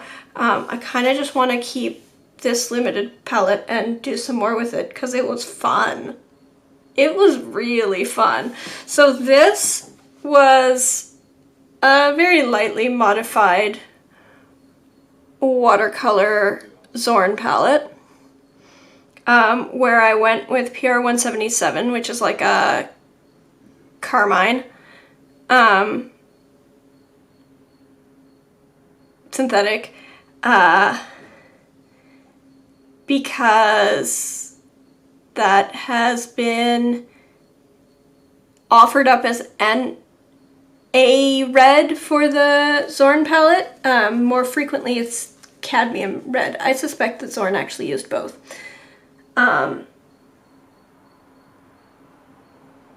But then I just swapped Payne's Gray. Now with this, you still get a very muted sort of, not a green, when you mix it with the golden ochre, because the golden ochre is orangey. But it kind of looks almost more like a convincing green to me than the sort of identical one I got with the other palette. Just, I think, because there's a little bit more of the purple, it's like, oh, okay, so this is where that side of the palette, this, you know, you can distinguish it a little bit better because it is the only thing that's not, you know, like, there is a purple, there's a red, there's an orange, there's a, okay, well, I guess this must be the green. But then I added chromium oxide, and that gives me quite the full range, but in like an autumn muted way. It's really cute. I like it. I think I'm gonna play with, I kind of want to just play with those 4 colors. But I have a whole bunch more of the rosa that I haven't touched yet. So yeah.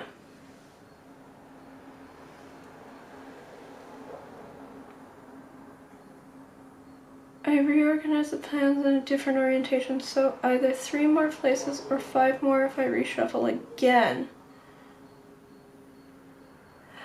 Oh, okay. Because you've added a middle row, so you've added.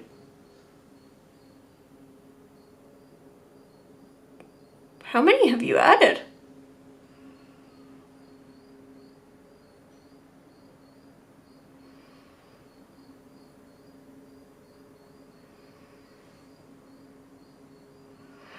So, okay, I can show you. Sorry, this thing is frustrating me. I'm gonna set it aside for a moment, and I'm gonna show some Rosa Gallery paints and where my thoughts are going. I'm not gonna open them up, but.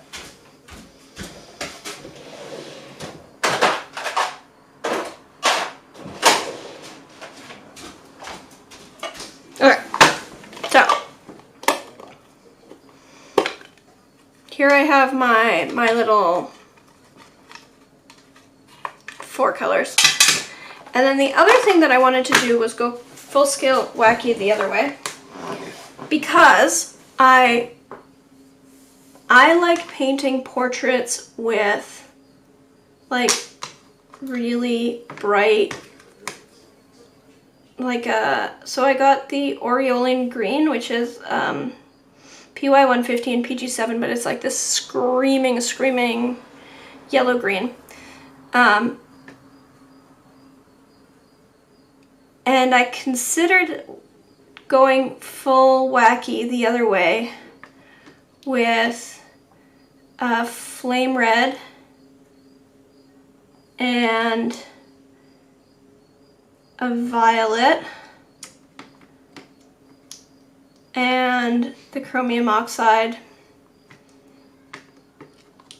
and maybe the Aureolin green, and see about like, you know, that should be a fun wacky. I took the tray out. Yeah! So I think a few of us have noticed these trays just sort of, they're not very solid, are they?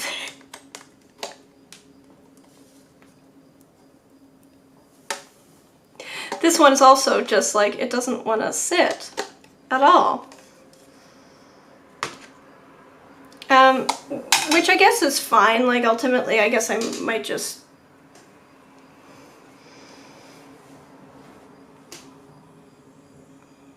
I never understood how they were fixed.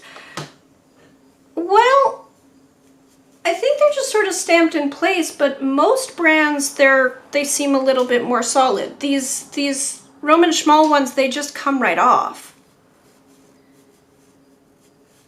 Like, I think that it's just it's just stamped. It's just like, it's pressed. It's a mold press. And it's just like stamped in place so that then they're just, but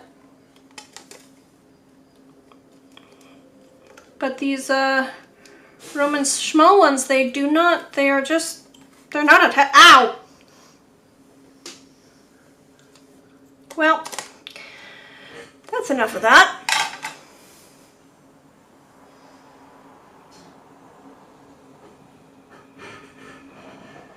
Yeah, like they're just pressure fitted, but they're not very well pressure fitted. Anyway, that is falling apart and I just cut myself. Anyway, I have, yeah, a selection of some crazy colors in here too that I was gonna play with in various combinations. I also have a couple of tubes that, these came out of my little advent calendar.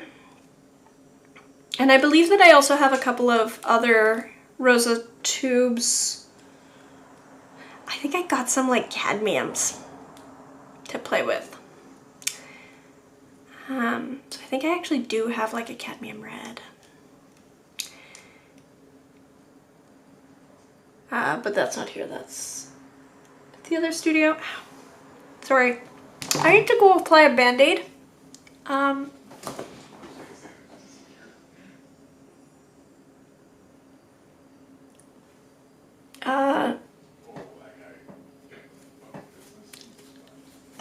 There are some fascinating choices in that advent calendar.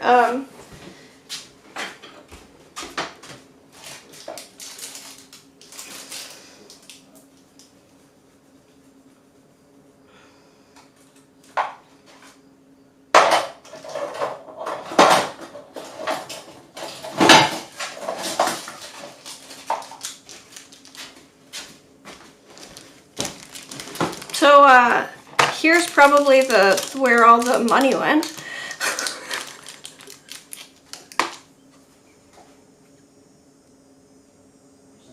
Okay, I'm gonna go take care of the cut. I'll be right back.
Eight. Yep.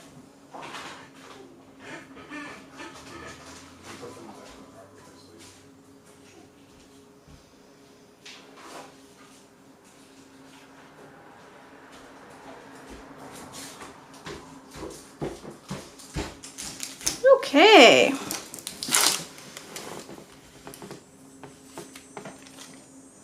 Yes. Yes, a gallo.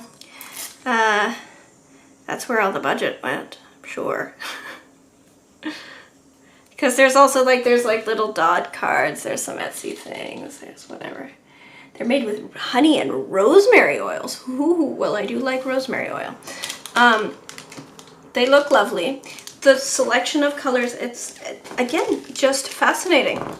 There's a whole lot of, like, Lana, did you contribute to these choices? Or is this all destiny?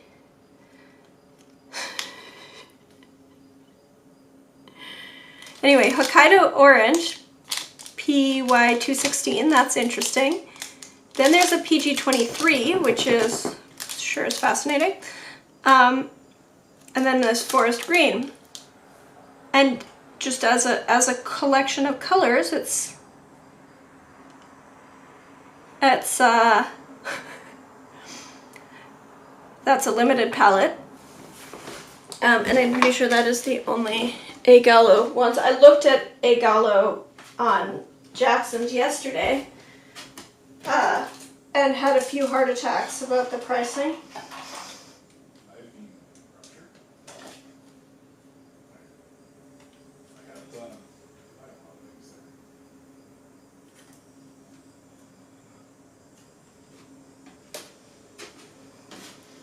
My Merry Blue Neutral Tint, which is... Where's the pigment information? They're all single pigment. You couldn't give me the pigment? What?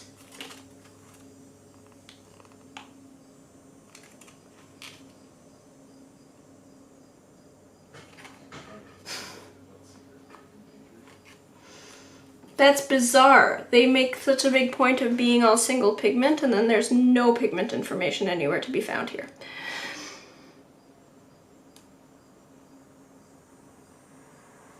Yeah, it must be hidden behind. But like that it's not on the packaging is weird.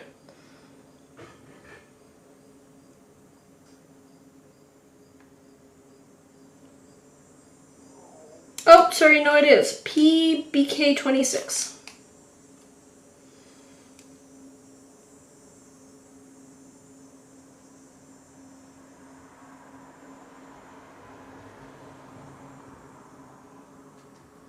Yeah, and then that month happened. And I guess I sure was present for it. I started recording, unboxing the things, and then December hit me like a truck. Yeah. So now I have this thing that's no longer a surprise to me.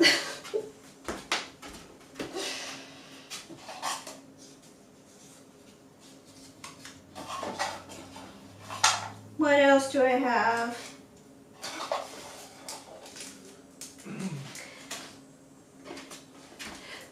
There was also some empty slots because Dan was gonna send something and then that didn't pan out. I don't know. Anyway, I have Volcano Red, Volcano Yellow, and I think I do actually have one more. Super granulating, yep.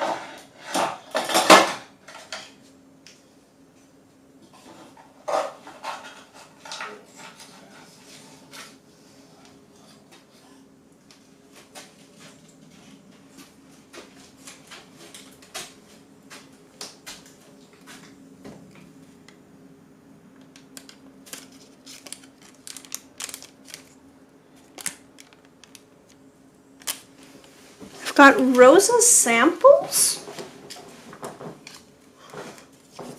I assume these are Rosa samples. Enchanted Mimosa Studio. And then these ridiculous little, like, look at these, they're so cute. Little toe beans. Anyway, yeah. Shire Green, Volcano Yellow, and Volcano Red. Okay, I mean, that's a triad. I keep looking at this triad and like, it wants another color. This definitely wants another color. This Agalo wants another color. But then I look at the prices of Agalo, I'm like, maybe. They're like, yeah, they're little, so it's a, I think it's an Etsy shop, and they do their samples in these little,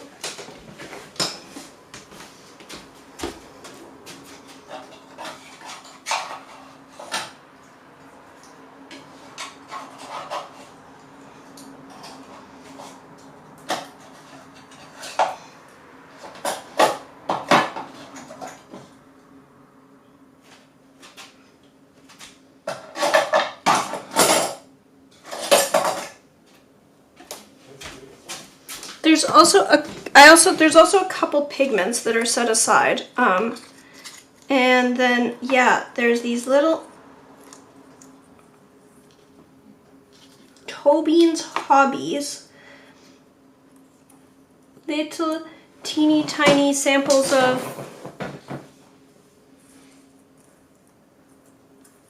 glittery paint.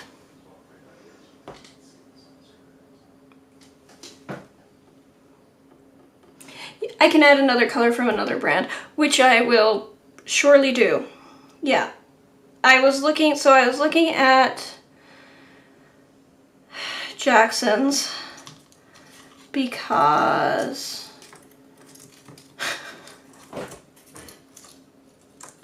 there are actually a few things that I need to get.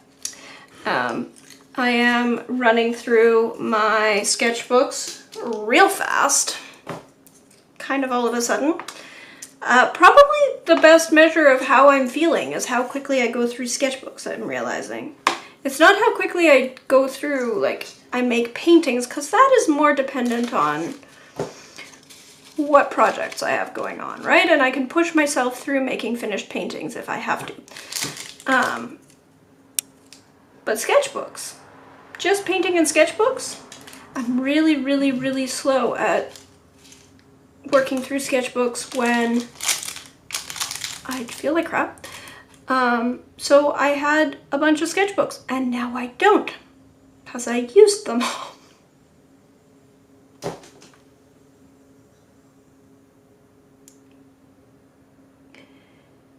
Yeah.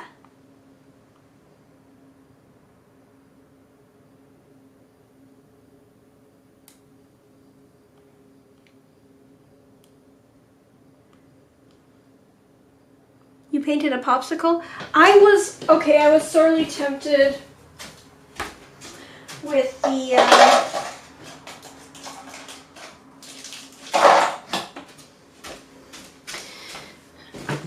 I was sorely tempted when I was doing the little tree swatches to paint, like deliberately paint a popsicle tree, like, in fact I will, just, you know, cause I can. In this little Talon's Art sketchbook that I had been using to write down doctor's appointments, but I've decided that I may want to reconsider my choice of paper and sketchbooks, at least some of my sketchbooks, so I'll do that now. I was thinking I would do a little popsicle tree.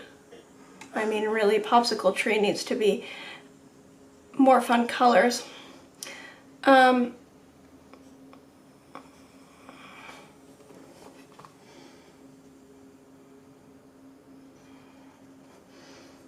see. But like a proper popsicle tree, like make it really look like a popsicle.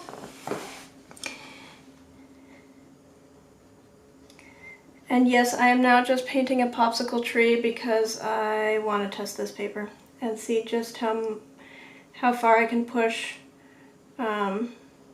just painting on paper that is not watercolor paper, because I find sometimes I get a little bit precious about my watercolor sketchbooks.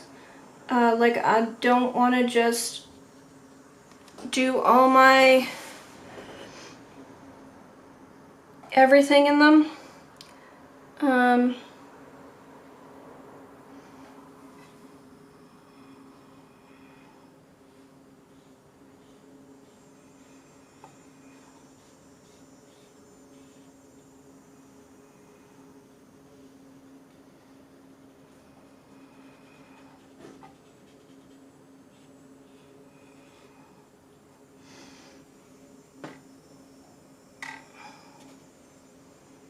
more of a popsicle than a popsicle tree.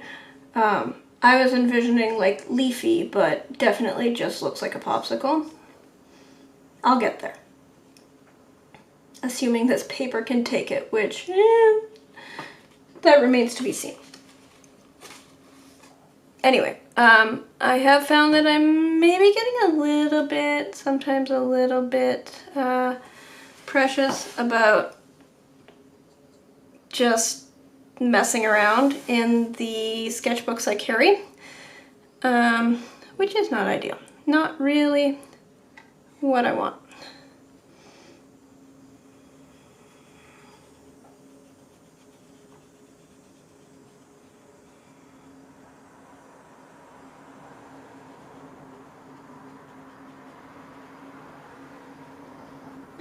And then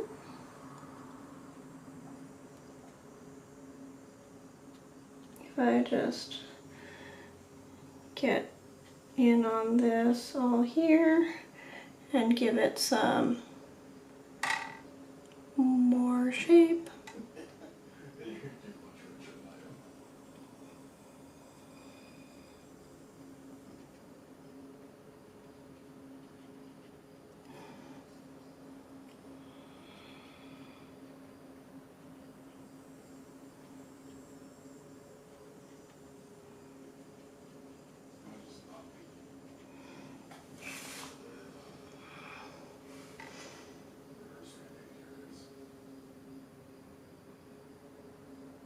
So this is a Talon's Art Creation sketchbook. It is absolutely not watercolor paper.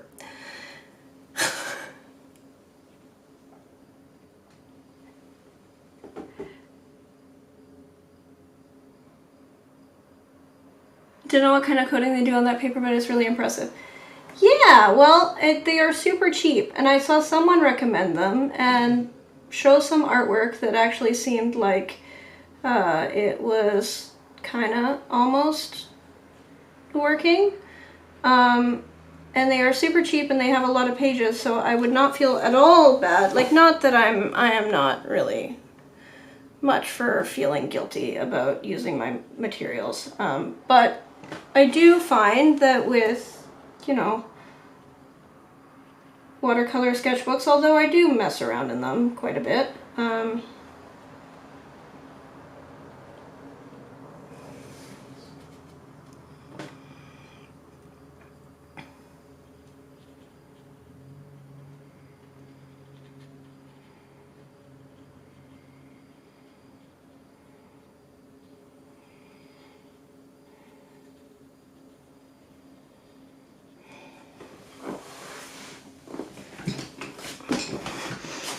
okay, this is very much just a furry popsicle and not a tree.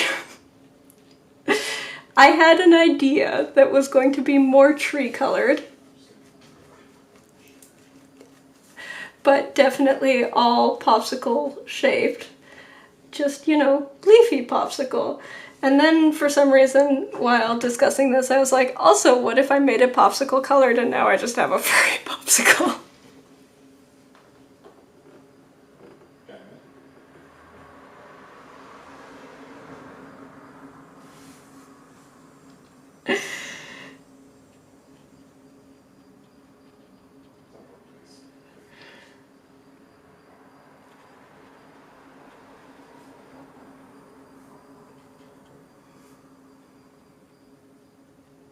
Okay. And then if I just mix it all together, like so, then I can have a little...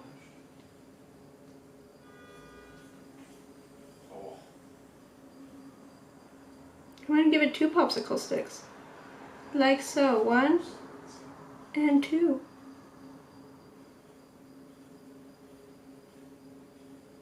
And then I'm going to give it a moment to dry, and then I'll see about adding some more leaves on it.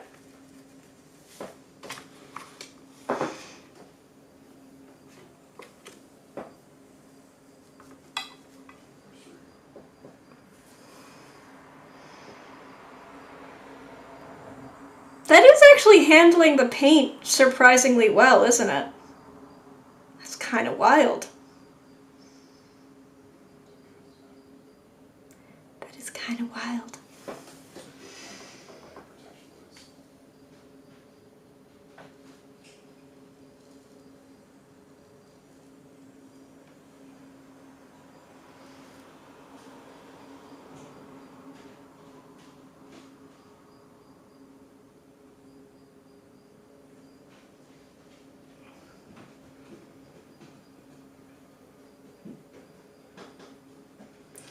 I mean, I got this, again, with the I don't actually buy art supplies.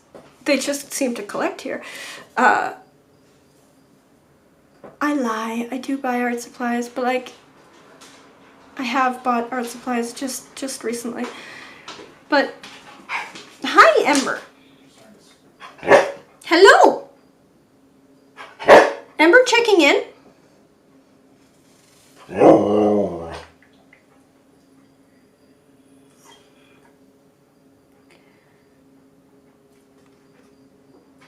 So I saw someone suggest them for watercolor. I was a little bit dubious. But the truth is, I've changed, apparently I'm making a theme of revisiting all of my old videos that are like my third video, so that people still watch. So I had like a really cute little leather purse thing that I set up with like a little 5x7 sketchbook and whatever. It turned out that it was simultaneously too big and too small. It was like, you know, I thought, oh, this is just right. It's like, no, it's not. It's, instead of being like not too big, not too small, it was both too big and too small. Really? Is that so? Shh. Ember down.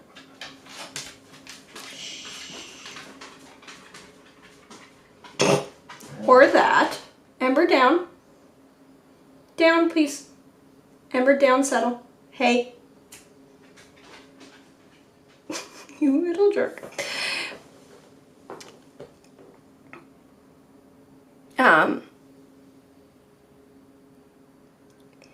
It was simultaneously too big and too small, where it was too small to carry the things that, like, if I go out to an Urban Sketchers event, I actually do want to carry like a big sketchbook. Maybe something with a mixing surface, maybe a water bottle, maybe, right? So like if I'm actually going sketching, it was too small. And for just carrying around all day, it was like a substantial, heavy purse thing, and it was awkward to dig into. So although it looked really cute, it was not very practical, and I started leaving it at home. So that wasn't ideal. So I switched to a fanny pack at some point that I just wear when I go out. It carries my phone, which is also my wallet,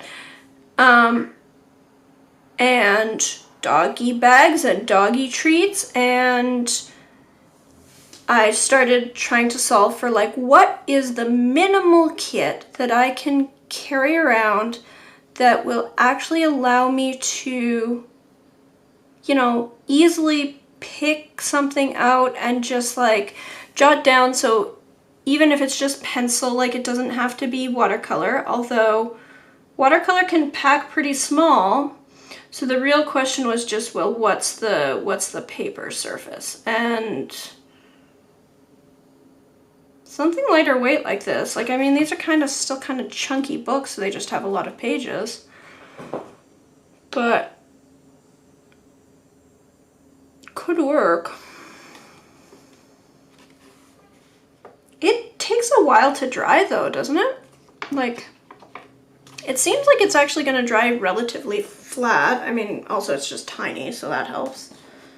I'm surprised at how well it has just held. Like, it's not like bobbled up or done weird stuff with the pigment, or kind of neat. Yeah, so I mean, I've played around with various extremes where, like, if I want to be super lightweight, I can just carry like a really light small sketchbook. Where did that go?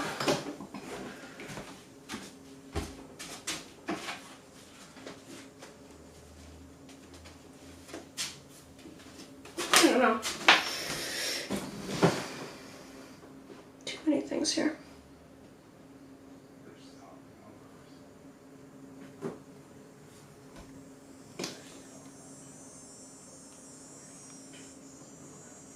But I was also just looking through and realizing that, yeah, sometimes I'm a little bit shy about, you know, opening up a page and just, like, writing down thoughts or doodling whatever when I know I only have, you know, between 30 seconds and 10 minutes or whatever. I'm in a waiting room.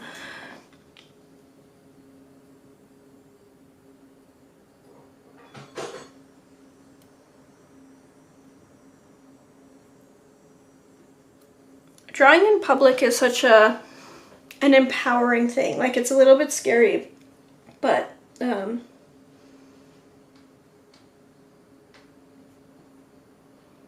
it's actually really lovely, and, like, people are always wonderful. You can draw, like, a little, like, you know, stick figure, and people are just sort of amazed that you have put down a pen to paper.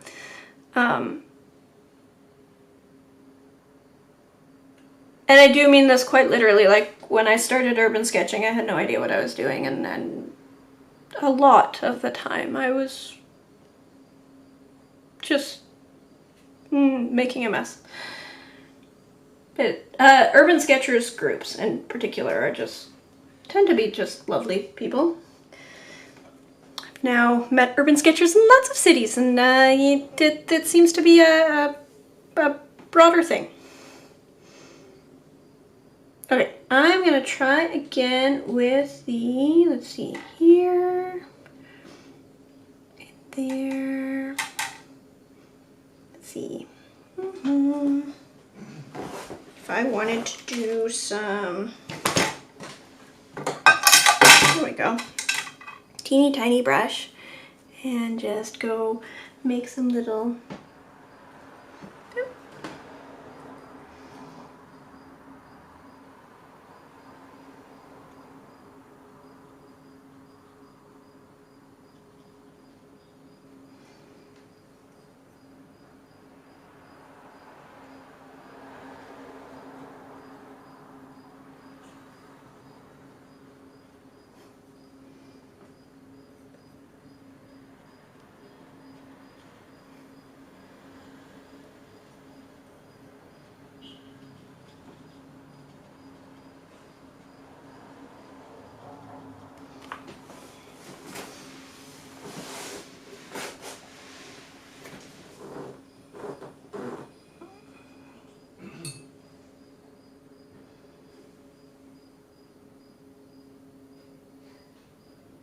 I just don't like to interact with people. I found that later in life.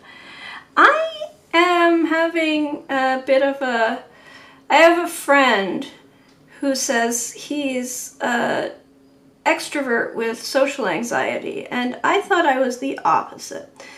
where like, oh no, I'm an introvert who can fake it.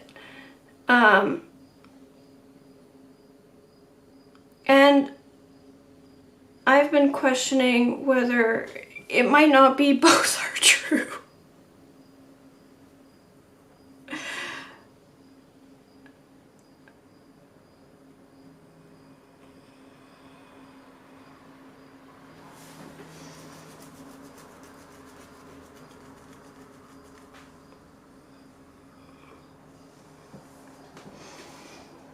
Yep, this is just a furry popsicle. Not exactly what I was going for.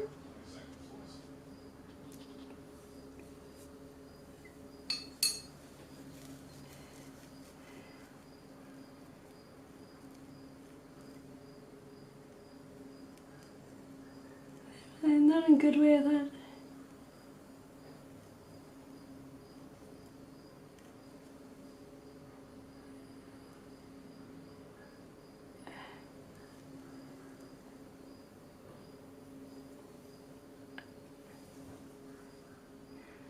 It's like a popsicle plushie.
Anyway, I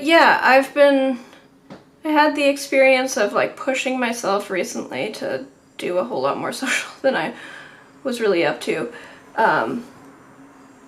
for several days with family.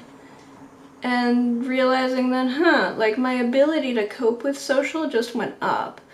So it is no longer entirely clear to me. Like, am I...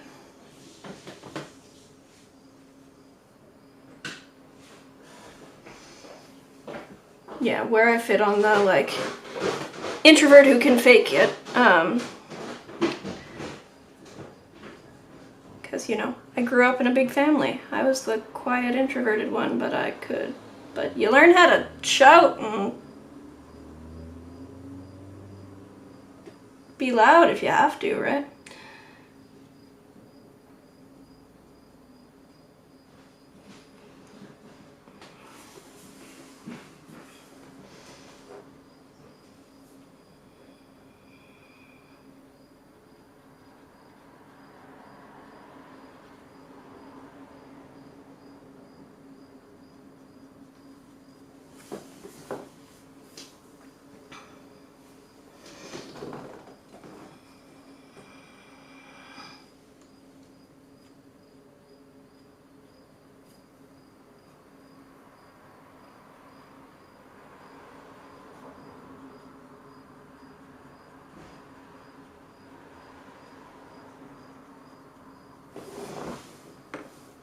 Yeah, this is some kind of fluffy popsicle.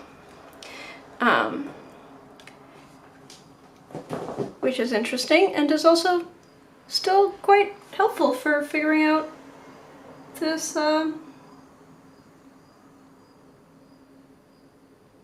this paper handles watercolor, which is, you know, surprisingly well. So that's kind of neat. Maybe I'll just take up watercoloring in this. I mean, that sure is cheap. How many pages are in these things? Like, a lot. Sorry. Could have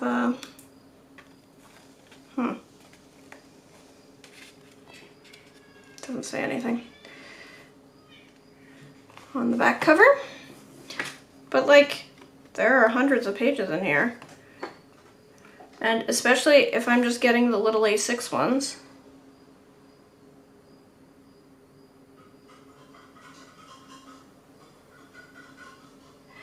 Yeah, I'm wondering how much I care.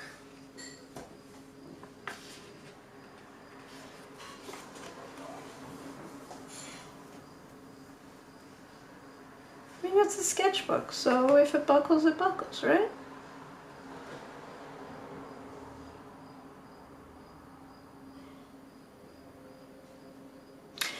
Fascinating.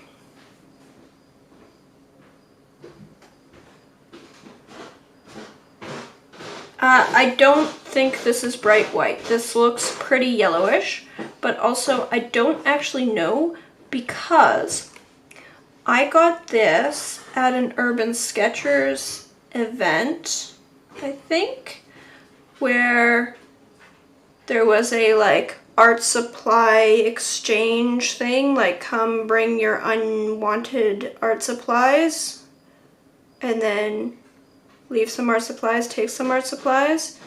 And there were a lot of art supplies at the end of the day. I was like, okay, yeah, I'll take some notebooks, because apparently they handed these out at, I think, an Urban Sketchers Symposium. So I got 2 notebooks, this one and the other one.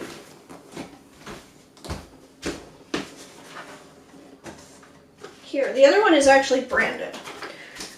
Urban Sketchers Singapore 2015.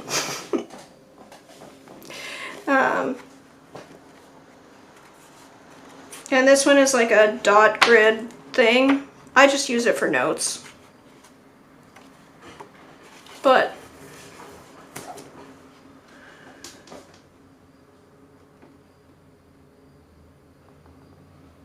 I bought one with cork in the cover because, you know, Portugal is bright white.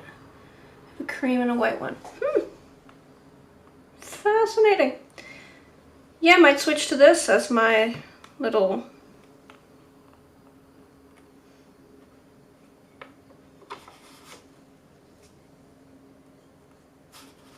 notebook. Do they have a landscape format? Please tell me they have a landscape format.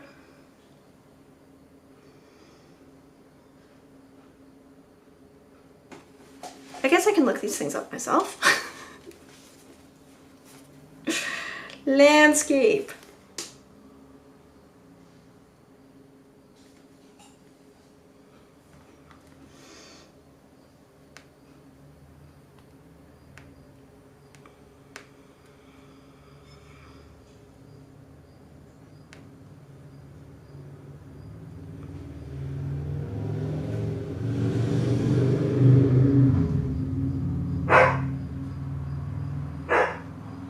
Talon's Art Creation Sketchbook. Oh, and they're so cheap. They are so cheap. Here we have Gwartzman selling them for 12 bucks. Oh, these are 80 pages. This has got to be more than 80 pages. Right? Or is that actually still 80 pages? I don't know.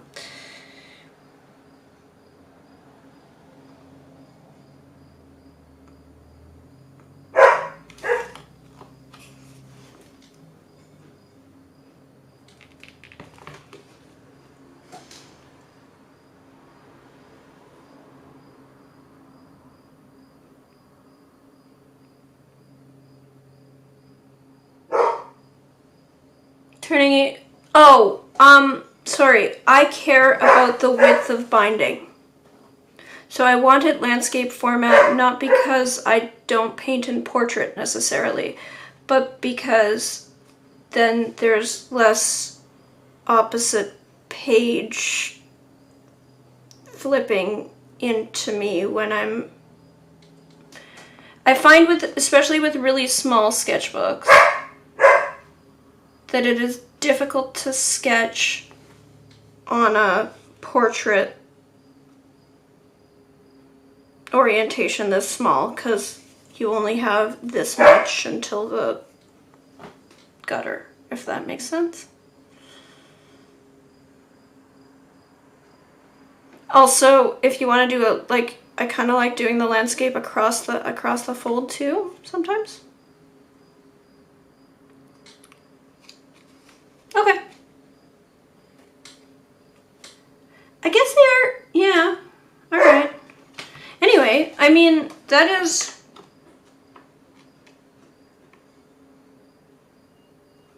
a great deal.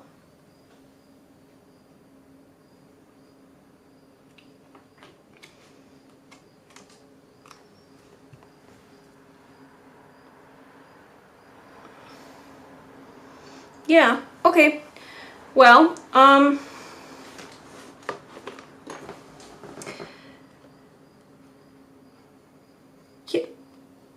mean, I might get an A5 as well. Okay, so, sorry, I'm gonna let Ember out. I'm gonna bring back my little problem I'm solving.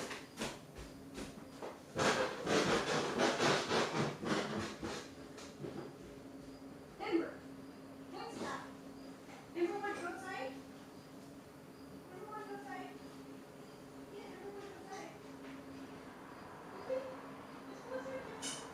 Let's go outside then. Come. Come, come. Come, come. Ember, outside. Okay. Go outside.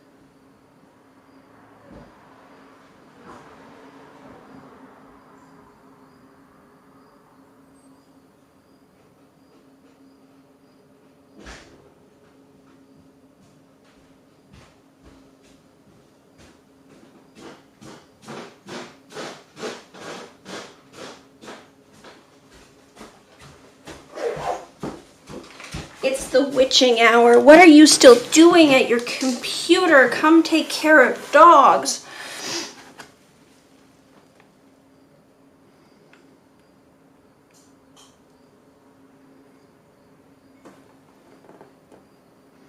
Because I was fed up with it not having a thing. Now it has a purple popsicle. Ah, okay. This is the popsicle you just painted. Anyway, so I have this little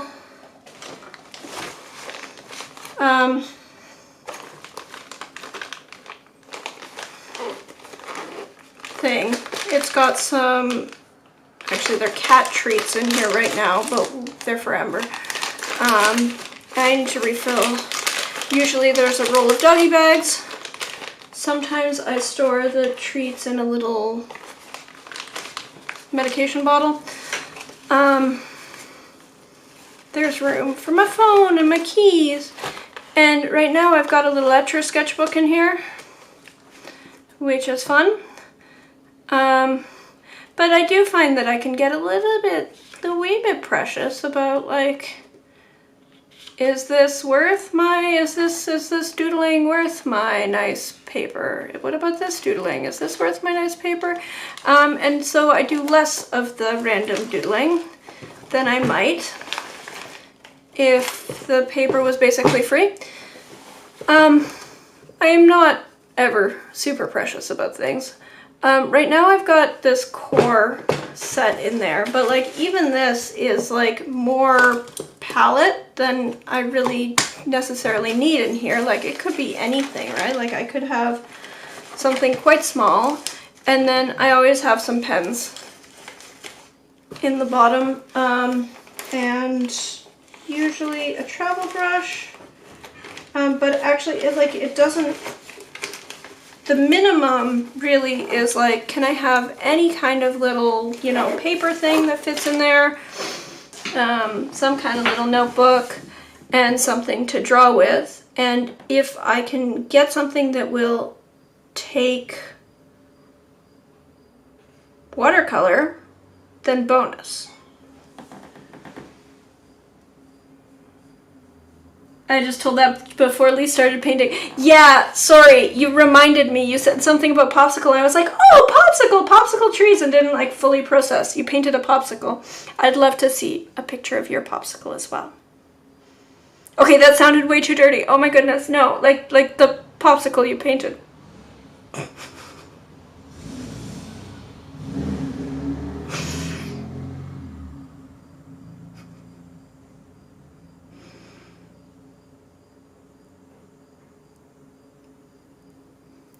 Well, you weren't ignored. You sparked something in my brain, and then I was very rude about where I ran with my side track.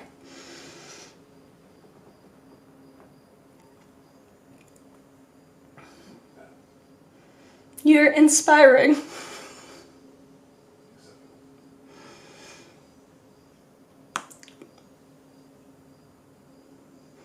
Really, I've just been stealing everyone's ideas recently.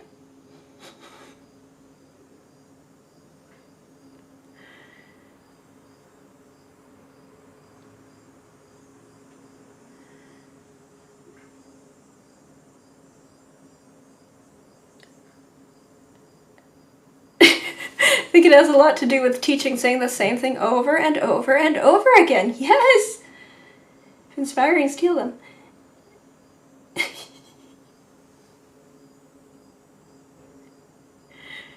But there are no dumb questions.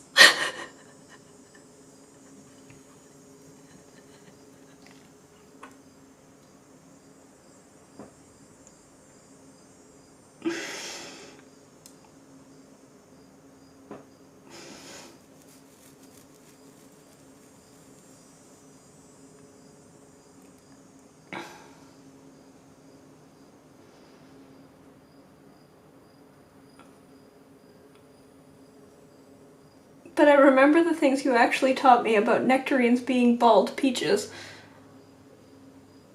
I think technically they're different species.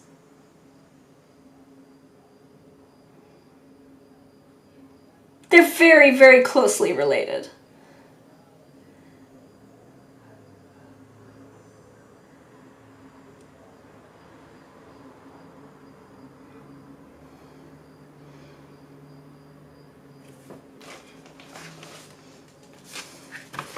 Okay, what if I go one layer deeper, huh? Can I go one layer deeper? Sorry, I'm like, this is fascinating. 'Cause yeah, you're right. This paper is just like, I mean, it's not watercolor paper, but it is kind of like it's doing the thing.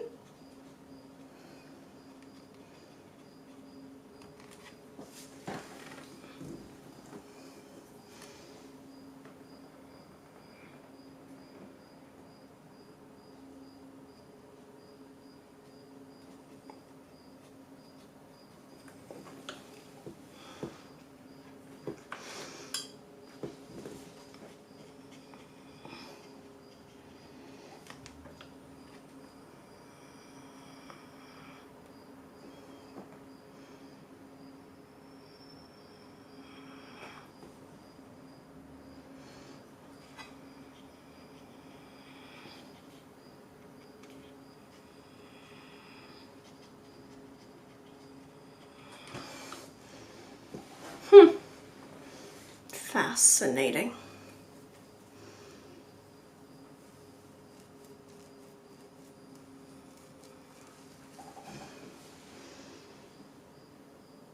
In Portuguese, they're called pêssegos carecas. Huh. Fascinating. Okay. I've called them nectarina. And I'm not sure if that's a Brazilian thing or a my familyanism.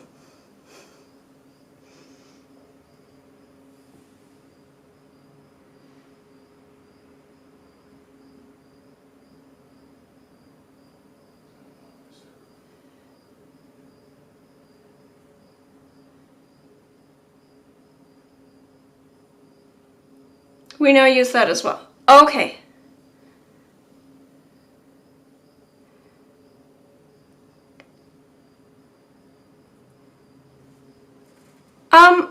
So question.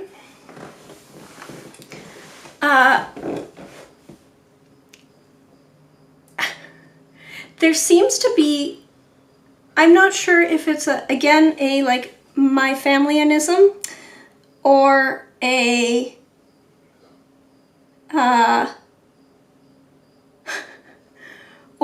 like generational change that happened at some point. But what color is lima versus limão? Like, which is which, lime and lemon?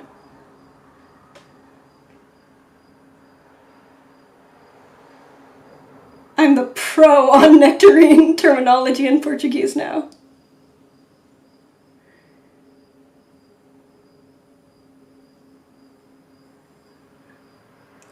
Lima is green. Okay. Interesting. So,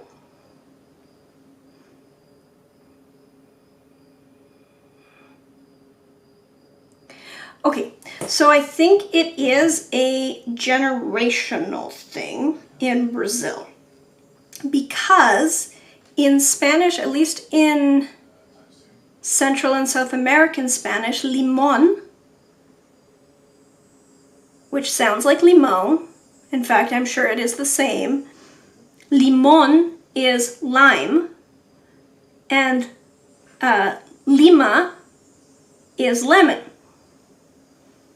in Mexico, in Central and South American Spanish, which I learned when I learned Spanish. But I had always understood, yes, limón is yellow and lima is green. Hi,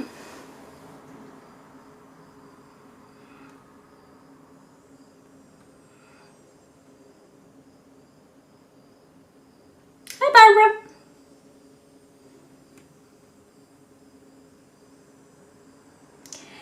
Well, yeah. Actually, maybe Barbara's the person to ask here too.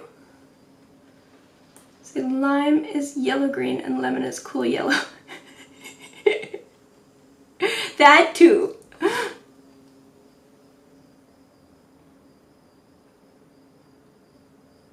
I know limon from other languages.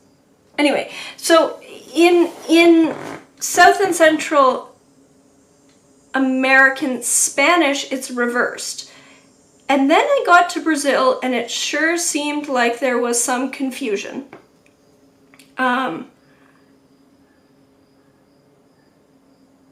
Where, whatever, it sure seemed like there was some confusion. And like, maybe I had it backwards, but I had it the same way that Paula described. The same. In Brazil, limão is green. Okay, so I think it's a generational thing. At some point, that got established. It got ported over from surrounding areas because I was talking to my mom and my great aunt, who were adamant that it was limão is yellow and lima is green.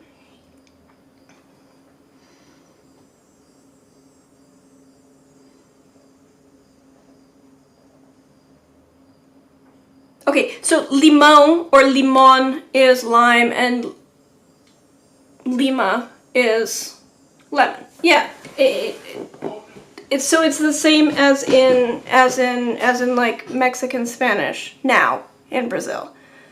But according to my great aunt, either it got flipped at some point after she moved to Canada and just used the more similar word, and but she was so sure, like describing exactly what, oh no, because we had this tree and limão is this other thing, like.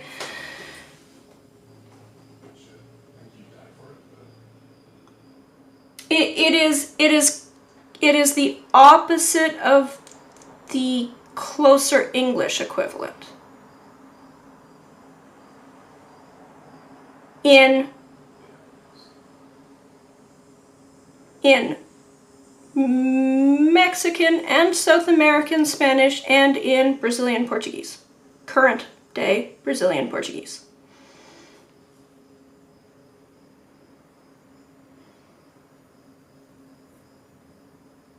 Yeah, Lima is lemon and yellow is correct. Correct. Yeah. Yes. A lemon is yellow and in Brazilian Portuguese it's called Lima, and it's so confusing to me, and Lima is lemon. Yeah, okay, right. So I had learned the opposite, but I also was aware that it was this way around in Spanish by this point when I went to do an internship in Brazil, and I was at, oh my goodness, an Outback Steakhouse of all places with some acquaintances,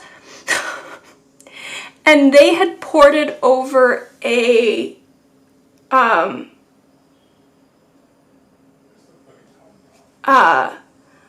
drink menu, and they had ported over a drink menu from English. And so they had a drink menu that had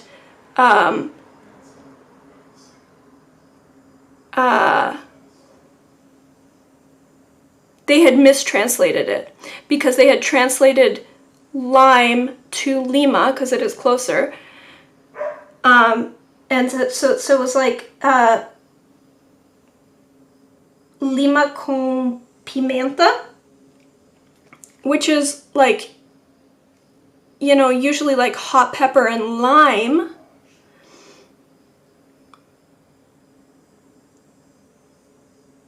But then they went and served it and they put lemon, because that is what Lima is. And like Szechuan pepper. It was so weird. It was so strange.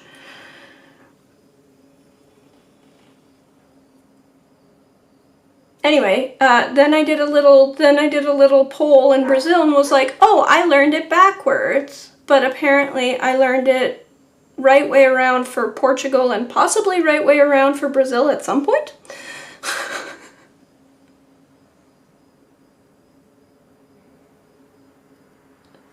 Yes.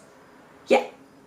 I mean, that's not totally unexpected. I mean, Brazilian Portuguese is in some ways closer to like South American Spanish than it is to Portuguese from Portugal, or that South American Spanish is to Spanish from Spain, right?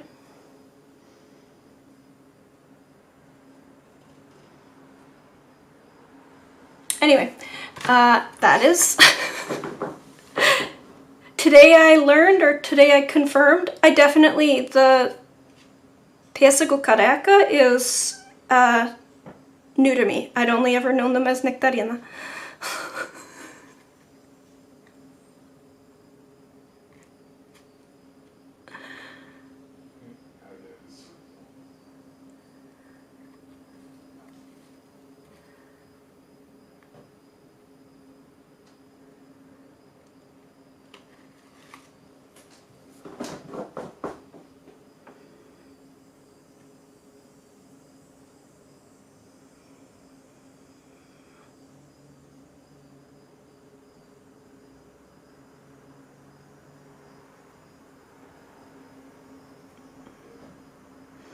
Well, and now you know a little bit about Brazilian Portuguese as well as South American Spanish, so hooray!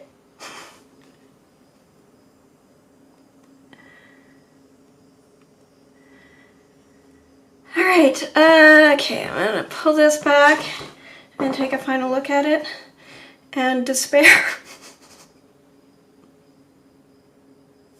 It's fine, it's fine. My neck is just hurting, so I will work on this again some other time. Yes. Languages are so cool. I love, like tracing etymology, and sometimes like something snaps like, oh, that's where that word comes from. Yeah. They have so much fish in here. I'm getting put down as shit.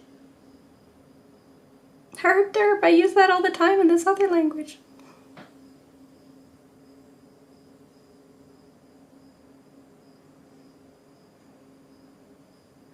Anyway, I think that's it for me right now. Thank you everyone for joining. I need to go ice my neck or something. I've never heard of this. I was so confused because I was like, I have been eating these things. I mean, I don't know. I don't think that they're super, well, maybe I'm just not there the right time of year, but I don't think that they're super common anywhere where my family lives in Brazil. So like, I don't know that I've ever used this with like, you know, Brazilians in Brazil. I have, but like I've been eating nectarina my whole life.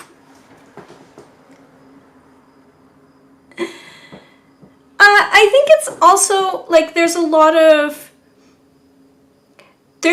of cases where there's something that just isn't like, it doesn't grow in a place. It's not native to the area. Some new fruit gets introduced and either it gets a loaner word from another language or it gets a new term made up, right? And that might be different depending on like, you know, technically, yes, Portugal and Brazil, we speak the same language, but like things get introduced completely separately.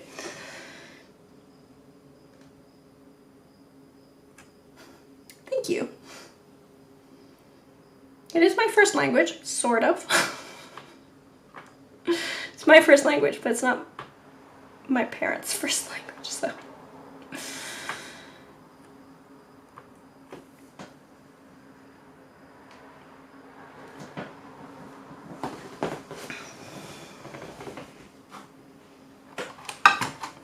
Anyway, I gotta go. Bye-bye. Ciao.